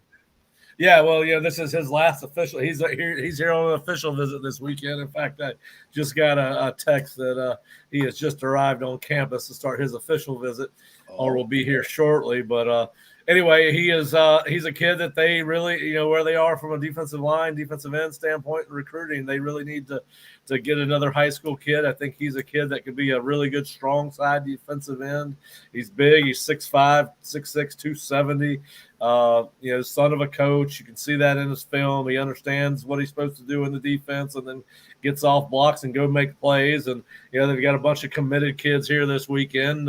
They got some kids that are committed to other schools. Derek Plaz, the offensive lineman from Mandarin, is supposed to be here. He's obviously committed to Miami. You've got some 2025 kids like Zaire Addison, the Sumner High School, Riverview, Florida offensive lineman. He's a 4-star kid. You got Jordan Boyd, a 2024 defensive end who's committed to Georgia Tech here. So, listen, it's an afternoon game, so they'll probably have some additional time to spend with some recruits after the game is over because they'll hang around a little bit, and it's more fun to bring those guys into a winning locker room than it is a losing locker room. And I've had to do both in my time working in recruiting, whether it's at South Carolina or South Florida. So, a big important weekend. You've not had recruits on campus in over a month. So obviously, and they've got some good ones. They really do going from 2024 to 2026. I think we got about 50 kids that we believe are coming, and you've got some guys that are committed to other schools, whether it's class of 2024 or class of 2025. So a big weekend for them. You got another. Got a Georgia commit in here too. They seem to really be poaching Georgia's commits. Good. Micah DeBose, offensive lineman from Viger High School in Mobile, Alabama, will be on campus. So, it's a big weekend for recruiting for Florida State for sure. Hey, it's better to take them into a winning locker room, but even better to a winning party afterwards on campus. Yeah, that's where the real deals are made, my friend, as you well know. Well, they probably actually recruiting. Yeah, you got to make sure the person delivering the bag is pretty. if you're failing on that level, you're doing something very wrong in Florida State. No, you should not fail at Florida State with that. There are plenty of recruiting assets available. Let's just put it that way. Exactly. All right, my friend. Great stuff as always. Tell the folks how they can get your content. Yeah, go to theosceola.com or floridastate.rivals.com. We just published our scouting report on Virginia Tech last night. We've got an updated thread on the kids that are visiting. You get a complete list of the kids that we've been able to track down as supposed to being on campus. And, of course, we've got our evaluation. We did a senior film study on LJ McCray. I did a little bit of eval. I don't know how many fans seem to like more gossip when it comes to recruiting, and of course they do. They don't want you breaking down his 20-yard shuttle run. We like to look at players and talk about how they play, not talk about who they're talking to. So no. But anyway, are they dating? So we got a pretty good dating. That's what I wanted to know. Yeah, we got a huge. Listen, he's and LJ apparently is not dating Taylor Swift. Wow, we're Kim Kardashian at this point. Yeah. So anyway, listen, it'd be great if Florida State could find them a Taylor Swift to help with the recruiting. I'm sure that's coming soon. But yeah, so floridastate.rivals.com or theosceola.com. Check us out, and we'll be back next week. Great stuff, my friend. Much appreciated. Go Noles. All right, we will. Guys. Yep, absolutely. We'll see you up there soon. We will take a quick break. Coming up next, Ken Hagan, Hillsborough County Commissioner, will join us. He has been the point man for the Tampa Rays Stadium push. And, of course, things are happening on the Pinella side, right? He got a look at what was reported, the new financial numbers, and I'd love to get his take on it. So we will. Ken Hagan coming up next. Is Tampa a dead deal? We'll find out. Stay with us.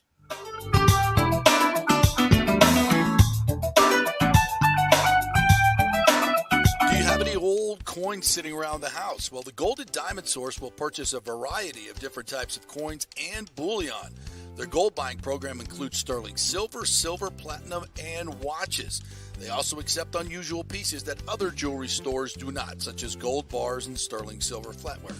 The list of items they do accept is far more extensive than those they don't, so check it out. While you're there, you can check out the largest collection of any family-owned jewelry store in the country, especially with summer coming to an end. The holidays are right around the corner. Never too early to start your holiday shopping, especially if you're planning on getting engaged or have any birthdays or anniversaries coming up. Come on in and find out what buying jewelry should be like with an expert staff of gold and diamond jewelry enthusiasts. And the best part, they treat you like family. And if you're worrying about price, don't. The Golden Diamond Source has something for everyone's budget. They even have a layaway. If you stop in and get your favorite piece now, you can have it paid off by Christmas. Plus, you can even finance your purchase with 0% interest for up to 5 years, and you can get a $5,000 diamond for only $83 a month. It's the greatest folks in the world, Julie and Steve Weintraub, the Golden Diamond Source, 3800 Olmerton Road, always online at thegoldendiamondsource.com. Hey guys, are you experiencing those feelings of getting older, lower sex drive, fatigue, hot flashes, moodiness, or you just don't feel like you had the vitality you once had? It's a chronic problem here in the United States. You're not just getting old, it's likely low testosterone. Studies over the last 20 years show a shocking decline in younger males aged 16 to 39. Older men have seen a sharp decline as well, so do something about it. Go see my friend Christopher Lugo at Bay Area Modern Medicine. Look, testosterone replacement is not a frivolous treatment. It takes a professional, targeted approach that focuses on total body wellness, vitality, and emotional stability, not a one-size-fits-all approach like many clinics use. They will monitor your blood work and adjust your treatment as needed for optimal results. Folks, I've been on testosterone therapy for over 6 years, and it is a life changer. You will feel and look better than you did 10 years ago. Give them a call at 844-977-3477 or go to BAMMC.com. Tell them JP sent you for priority scheduling. That's 844-977-3477 or BAMMC.com. JP here for the Jeeves Law Group, Jeeves. Call for a free case evaluation, 888-9-JEEVES. That's 888-9-JEEVES. We're local, we're trusted. The law firm brings over 80 years of combined legal experience focusing on clients in Tampa Bay, the state of Florida, and national class action cases. If you're injured, get that free case evaluation, no cost to you. The Jeeves Law Group's focus is on auto, truck, and motorcycle accidents, as well as class action and consumer protection law. Scott Jeeves is a board-certified civil trial lawyer and a certified circuit court mediator practicing in the Tampa Bay area for over 30 years. You hear him on the show all the time. Great guy, big Gator fan, and great for the community. The Jeeves Law Group is a highly skilled team with years of experience that will apply their skills, expertise, and knowledge to assist individuals who have been in an accident with compensation for damages, lost wages, medical expenses, pain and suffering, and property damage. Get that free case evaluation, 888-9-JEEVES. That's 888-9-JEEVES. Coming back at you. Now, more with JP on FanStream Sports. It's only just begun. All right, welcome back to the JP Peterson Show, brought to you by the great folks at the Jeeves Law Group, Bay Area Modern Medical Center, Italiano Insurance, the Golden Diamond Source, Extravaganza Productions, and American Mortgage Services, and the great folks at The Patio, where we will be a Monday night from 5 to 7 o'clock for our Monday Night Football Party Watch, and we'll be watching college football and pro football there all weekend long. Come down and join us at The Patio, 421 South McDill. Here's a man that might have stopped at the patio once or twice for a Tampa Gator Club outing. The great Ken Hagan, Hillsborough County Commissioner, longtime point person for Tampa's bid to get the Rays over on the Tampa side. What's up, Ken? How are you, my friend? I'm doing well. How's it going, JP? It's going good. It's going good. I know you probably had a cold beer or two at the patio, haven't you? While taking in a Gator game. Yeah, several, I think. Yeah. Yeah, there's a lot of famous people that hang out there. I'm somewhat surprised, but not surprised. Well, let's get into this a little bit. First and foremost, your reaction to what you saw yesterday and the financial details that were reported by the Times and the Tampa Bay Business Journal. What caught your eye? Well, honestly, the only thing that really caught my eye was the fact that it was made public. We knew. I mean, we knew their model was much different than ours. Our model, at least my guiding principle throughout this whole process, was to protect the taxpayers first. That was paramount. And this one simply gives the Rays more upfront money, but in doing so, you're forced to bond that, which means an exorbitant amount of interest costs through the years. And so, not surprised in what the real dollars will be. It's not, at the end of the day, it's not going to be a 50-50 split. And that's just the model that they chose. And again, the good thing is, like I've said, at least they're going to remain in Tampa Bay, but it's certainly not the best deal for taxpayers. When you say upfront money, you probably read these documents better than I can. Well, you definitely can. You've seen them. What does that mean? Are they just cutting a check to the Rays, and is it as simple as and there's a lot of smoke out there right now that Stu is looking to sell the team. So is it possible that he could get this deal done and then sell the team and really not care where it's located? That's certainly a possibility. Yeah. We've known for several months that there's been at least one offer on his table, and then a second group have been having communications with the team about potentially purchasing the ball club. So that's certainly a possibility, and I can't say with any degree of certainty, timing wise, if that's influenced their decision at all. But at the end of the day, the Rays were unwilling or unable to put in the upfront money that would have been required in Tampa, although by their own admission that they would recognize tens of millions of dollars in additional revenue a year by being in Tampa. So that's really the best way to characterize it. Can you give us some type of figure of what was required, what they were going to put up, and what Hillsborough County expected them to put up? Well, I'm unable to give you an exact dollar amount, but we knew from our intel that St. Pete and Pinellas had pledged $600 million in upfront money. And a lot of that is based on their tourist tax revenue stream that comes in, which admittedly is higher than Hillsborough County's. But we made our offer, and it was verbal. It wasn't in writing. Would have provided much more than $600 million, closer to $1 billion, but it would have been less upfront money. So I can't give you I don't even know the exact amount, but it was less than 600. And they were just, again, unwilling or unable to put in the additional money to make the model work. Because our whole model is based on protecting the taxpayers and not putting the taxpayers at risk, which you do whenever you bond out a project of this magnitude. So tell me more about your proposal, if you can, the Tampa's proposal, in terms of how it would have worked. If the Rays have to come up with more upfront money, and we know from the lawsuit that he has $500 million sitting in a separate account, a lot of that money coming from the regional television upfront money. So they have money. The Rays have money. But so describe how this would have worked, and would it have been a 50-50 split with the Rays in terms of the long term in Tampa?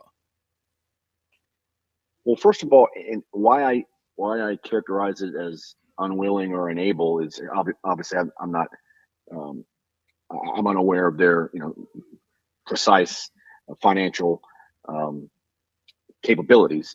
Right. But that being, and what we've read in the paper is that the ownership's been considering taking in investors in order to make the numbers work in St. Pete. Mm-hmm. So again, I don't know if that's based on an ability to do it or just unwilling to put up the extra money. And so if there are challenges with him being able to meet the $600 million in St. Pete, I guess how was he in his mind going to be able to finance it in Tampa? So just let me. That's why I say unwilling or unable, because I'm unclear which one it is. Right. But as far as our model, I guess the simplest way to describe it, they call it pay-go, or pay as you go, essentially. And that we weren't bonding huge amounts of money. Again, that would have increased the ultimate tab to the taxpayers, if you will. There would have been less upfront money, but as the entertainment district was created and brings in revenue, as the development occurred in and around the ballpark in the entertainment district, the revenues that were generated in the CRA in the entertainment district would skyrocket up.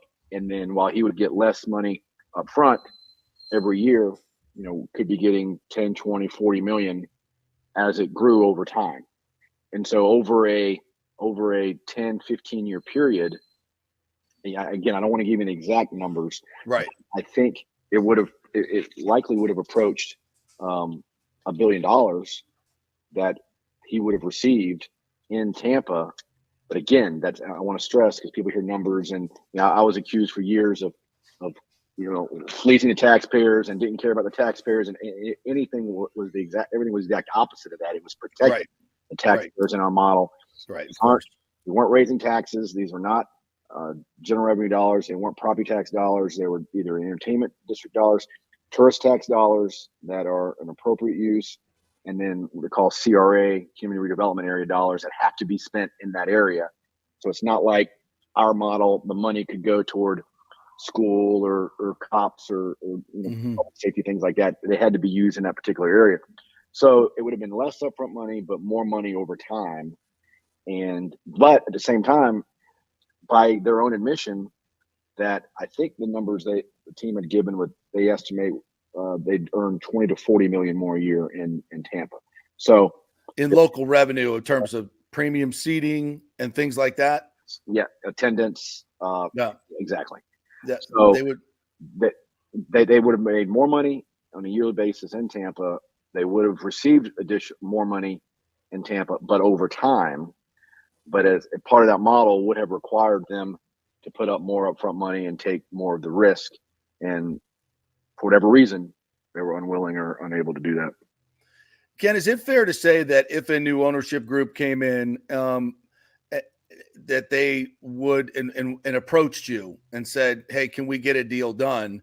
What can you give us?" And you offer them this deal. So $1 billion, over, what are you talking, 25, 30 years, $1 billion in revenue with the CRA. And then what'd you say, 150 million up front? Is that you would pledge towards the stadium? I was at, again, and I'm reluctant to give an exact amount. Right. It could have been 200, could have been 250. Again, I don't want to give an exact number, but I know that I'd given that but number. You could get the deal. You could get the deal done, get the stadium started, construction could start. How much of a burden would it have been on the team? Like, what chunk of money would they have had to come up with in order to get the stadium built, like acquire the property, all that stuff? What would the burden on the team be? Because I could see people saying, well, look, they go to St. Pete, they're getting $600 million up front, and Tampa's asking them to put $500 million up front of their own money, which of course they've got to eventually spend. They said they're going to put in $700 million. I'm trying to see, like, what's the difference in the deals, and it's just basically what I'm hearing from you is over time they make more money, but up front it's just more in Pinellas. But any long-term person, a new ownership group that's looking long-term would clearly say, this is the deal we want. And that's what Major League Baseball wants, correct? Am I correct in all that? I would assume so. I would think that any new owner would be focused on the long-term, not just the initial bump that will be recognized in St. Pete. I mean, I don't even want to touch on the attendance at the playoff games, but it will be when the new ballpark's built. If it's in St. Pete, they'll have a bump first year, maybe the second year. It'll be a new ballpark, the novelty of it. But then, history suggests that it's just going to go right back down to the historical attendance record. So that being said, I feel very strongly that a new ownership group would focus more on the long term. And I've been told that both of the potential ownership groups did not want to have anything to do with St. Pete and wanted to be in Tampa. So, I mean, any objective person, whether it's MLB, whether it's just a fan, an economist, or anyone, if you just look at the environments, you look at the history, you look at the attendance, recognizes that Tampa is a much more viable location to be successful and sustainable in the long term. Is Tampa still in it? Well, we're not doing anything. I mean, candidly, we're not going to chase anything. They've made their decision, and if something does not work out in St. Pete, then we're still here. And I made that clear to Brian Auld when he called me prior to making the announcement. But it's hard to say we're in it because they've chosen their dance partner. And so we'll just. Well, there's a lot of votes to be made, right? Oh, most certainly. I mean, it's a long way from being a done deal, but we said very, very early on when the team wanted us to give them a number that we were not going to get into a bidding war. We're not going to play one against the other. Right. And that's what they wanted. They just wanted how much money up front. Basically, what I heard, not just from you, but from other people involved in these negotiations. It's like, what's the check you can write me? And the response was, well, wait a minute. What's the deal? We're partners here. And they're like, no, how much? And is that well, that's what I've been told. I mean, you can comment if you want, but it just seems to me. Go ahead. Not only that, but what truly complicated things was the whole issue of a new ownership group. I mean, there was a time where, again, our point person, outside counsel, flat out said, "Who are we negotiating with here?" Which I think was a perfect way to, I think, characterize the extent of the discussions. So that, in addition to playing one off the other, ultimately, would we be dealing with the current ownership group or future ownership group? So that certainly didn't make it easier. Let's just say. So you've talked to a new ownership group. Your representatives have. No. Irwin, my outside counsel has. Right. Not you. Right. Anyone. But again, since the announcement, I'm unaware of any discussions that may or may not have been had with any other groups. They could have happened. I just simply don't know. Have you heard anything from Major League Baseball? Because as far as I know, the commissioner has not said one word about this. I mean, they've been waiting for Tampa to get a stadium deal for 20 years. Rob Manfred has talked about this ad nauseum. And then there's this big announcement, and the Major League Baseball commissioner hasn't said a word. Have you seen any statement from them? Have they said anything? Do you know if they have any reaction? I can't believe that they're especially after what they just saw at their playoff games. I mean, that was embarrassing for Major League Baseball, not just Tampa Bay, but embarrassing for Major League Baseball as a sport. That cannot have gone over well. Have you heard any reaction from MLB? I have not personally heard of any, but I totally agree with you as far as their reaction to what happened tennis-wise the last couple of games. I mean, it really is just an example of what's going to happen in the future. Right. And I don't know how anyone can disagree with that. Again, I think first year, just like in '98 when we had when we first got the team, tennis was great, and then every year afterward, lower. So that they can't be happy. But I think as much as Commissioner Manfred's acknowledged privately and publicly how Tampa's a better location, he prefer the team to be there.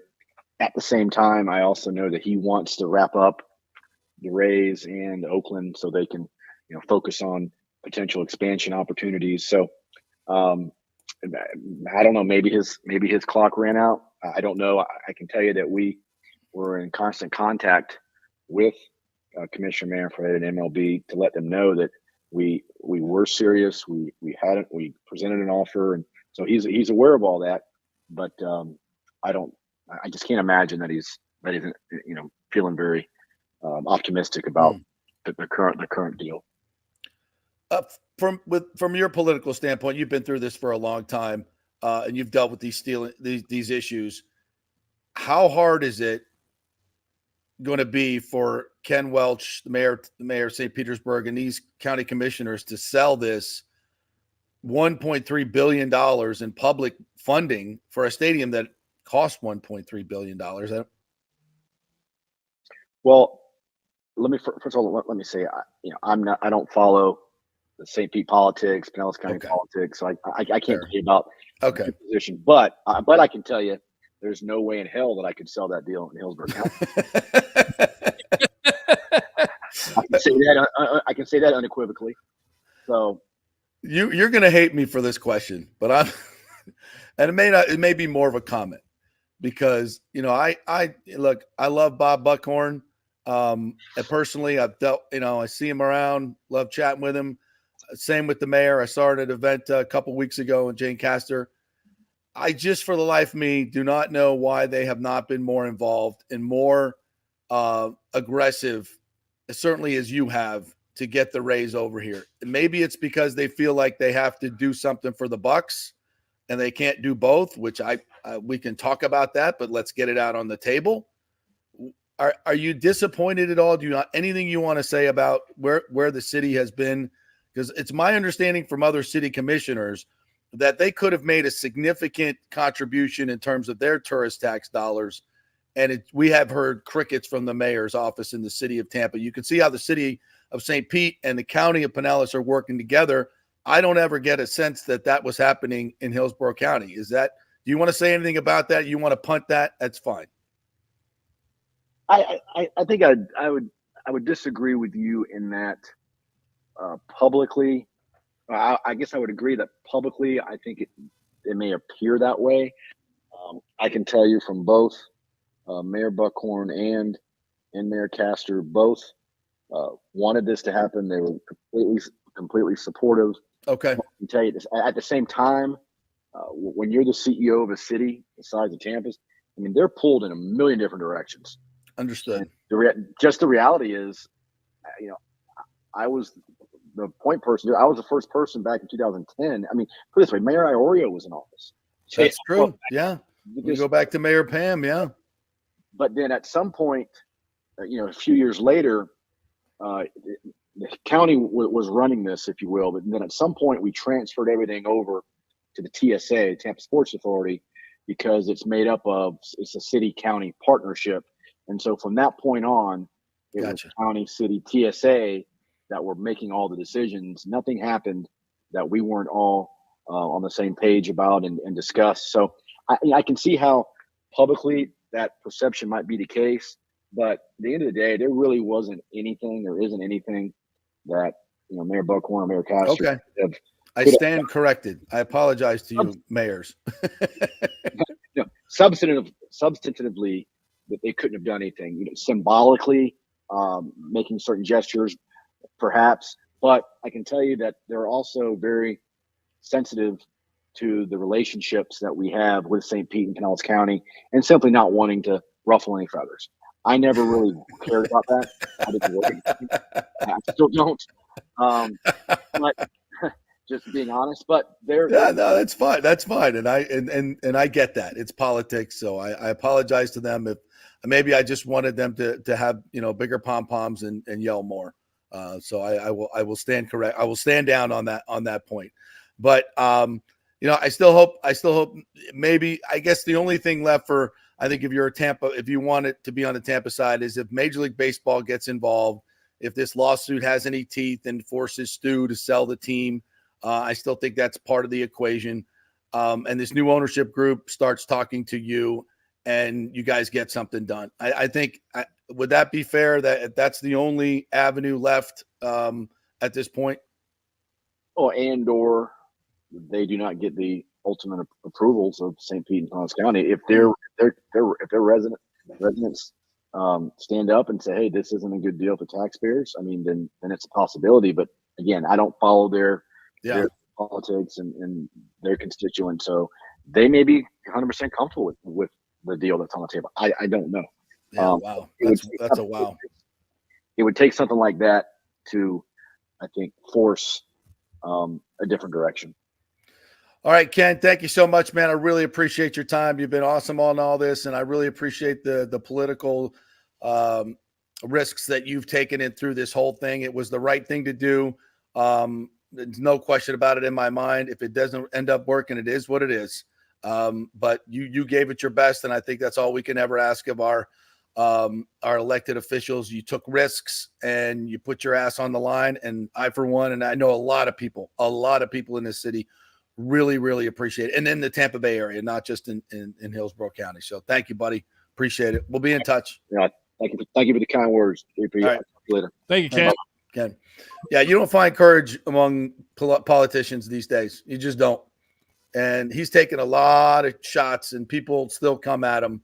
And all he's trying to do is just do what's right for Hillsborough County and do what's right for his constituents and do what's right for Tampa Bay. So anybody I think that's banging on Ken Hagan and, oh, he said this and he said, it's always been moving goalposts, folks. Things change over the time. Personalities change, situations change, mayors change. So, if he said something back in 2012 that isn't applicable now, he wasn't lying. It's just a different deal. Okay. So just stop all that nonsense. And it also shows from his comments that, once again, the Rays have not been forthcoming when it comes to numbers. They've never been forthcoming. They've never dealt in good faith. It was always about the redevelopment. Let's just put it out there. Even when they were looking at Tampa, they were still looking at St. Pete, which is fine. Listen, you want to make money. I have no problem with that. Right. You're going to make, for God's sakes, you're going to make money on either side of the bay. If you own this team, they need a partner. They need development partners. You're in the 11th largest market. There's people moving here. People are going to be filling your stadium. It's hard to screw this up, except if you build in St. Petersburg. But the thing is, he doesn't care about the future. You heard it. They don't even know who they're negotiating. This team is so close to being sold. And I know, and this is what's weird, is that both of these ownership groups do not, you heard Ken say it, and I know it. I've been told by people within these ownership groups. They want nothing to do with St. Petersburg. They love the city. Many of them live there, but they don't, they're businessmen. They know where the money is. They know where the money is. They know where the deal is. And so I don't understand how that once he makes this deal, how he can still sell the team when these new owners don't want the stadium. And I think that's why the commissioner is not jumping up and down about this. I think he knows there's still a lot of inner workings left to go. And this agreement, I've read some things in there that this deal can be transferred if the team is sold. So that's already negotiated in the deal. So, Stu is planning on selling this team once he gets the deal done. Now think about that. Thank God.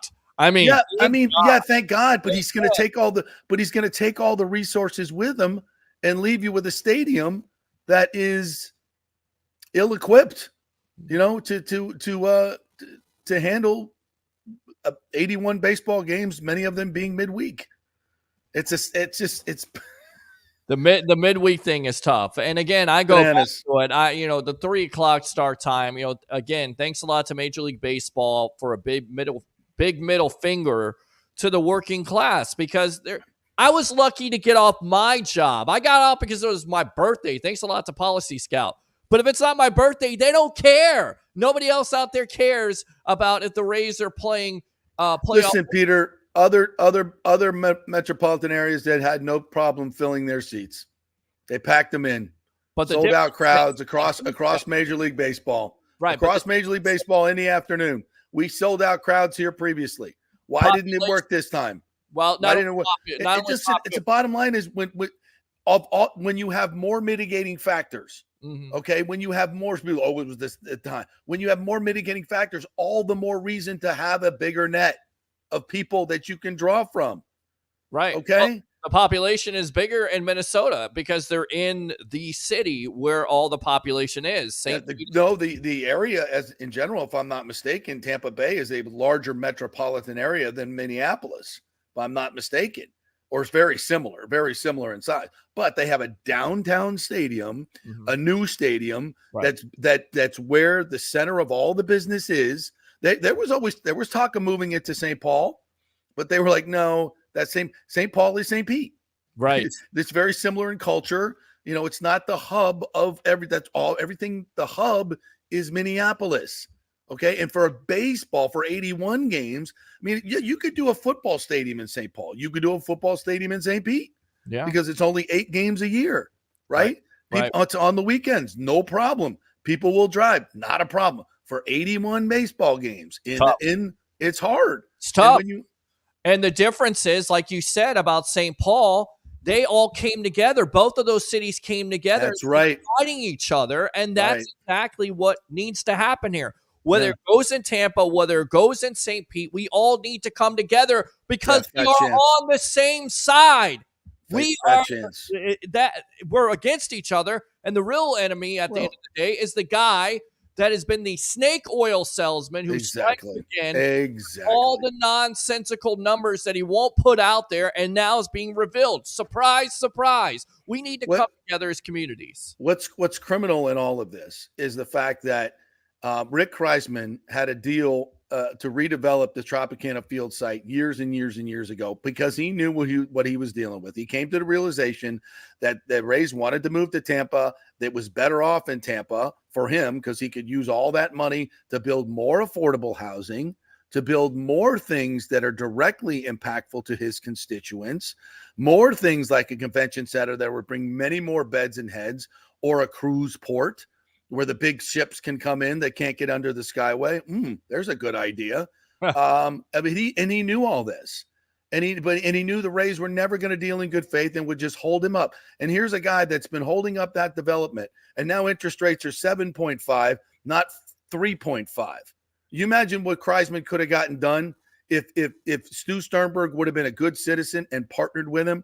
Do you imagine where we would be right now if Stu Sternberg would have been a good corporate citizen and partnered with the community in 2018 and built that stadium in Ybor? The stadium would be done. It would have been packed on the afternoons last week, okay? And we wouldn't be embarrassed. The team would have much more revenue. We might even have a new owner moving forward. And look where we'd be in baseball. But no, one person, one dude has kept all of this up. And now the politicians of St. Petersburg want to lay out a red carpet and give $1.3 billion of tax money, not directly to the Rays, but part of this that's just going to increase his team's value, increase money that goes into his pocket, give him a discount on the land, give him all these things for a man that has stood in the way of progress in St. Petersburg. And now the stuff you're going to build is going to cost you double because that guy wanted to get his best deal for him. And now you're going to sit here and say, oh, this guy's the greatest thing since sliced bread. Here's the keys to the city, Stu Sternberg. You really want to do that, Mayor Welch?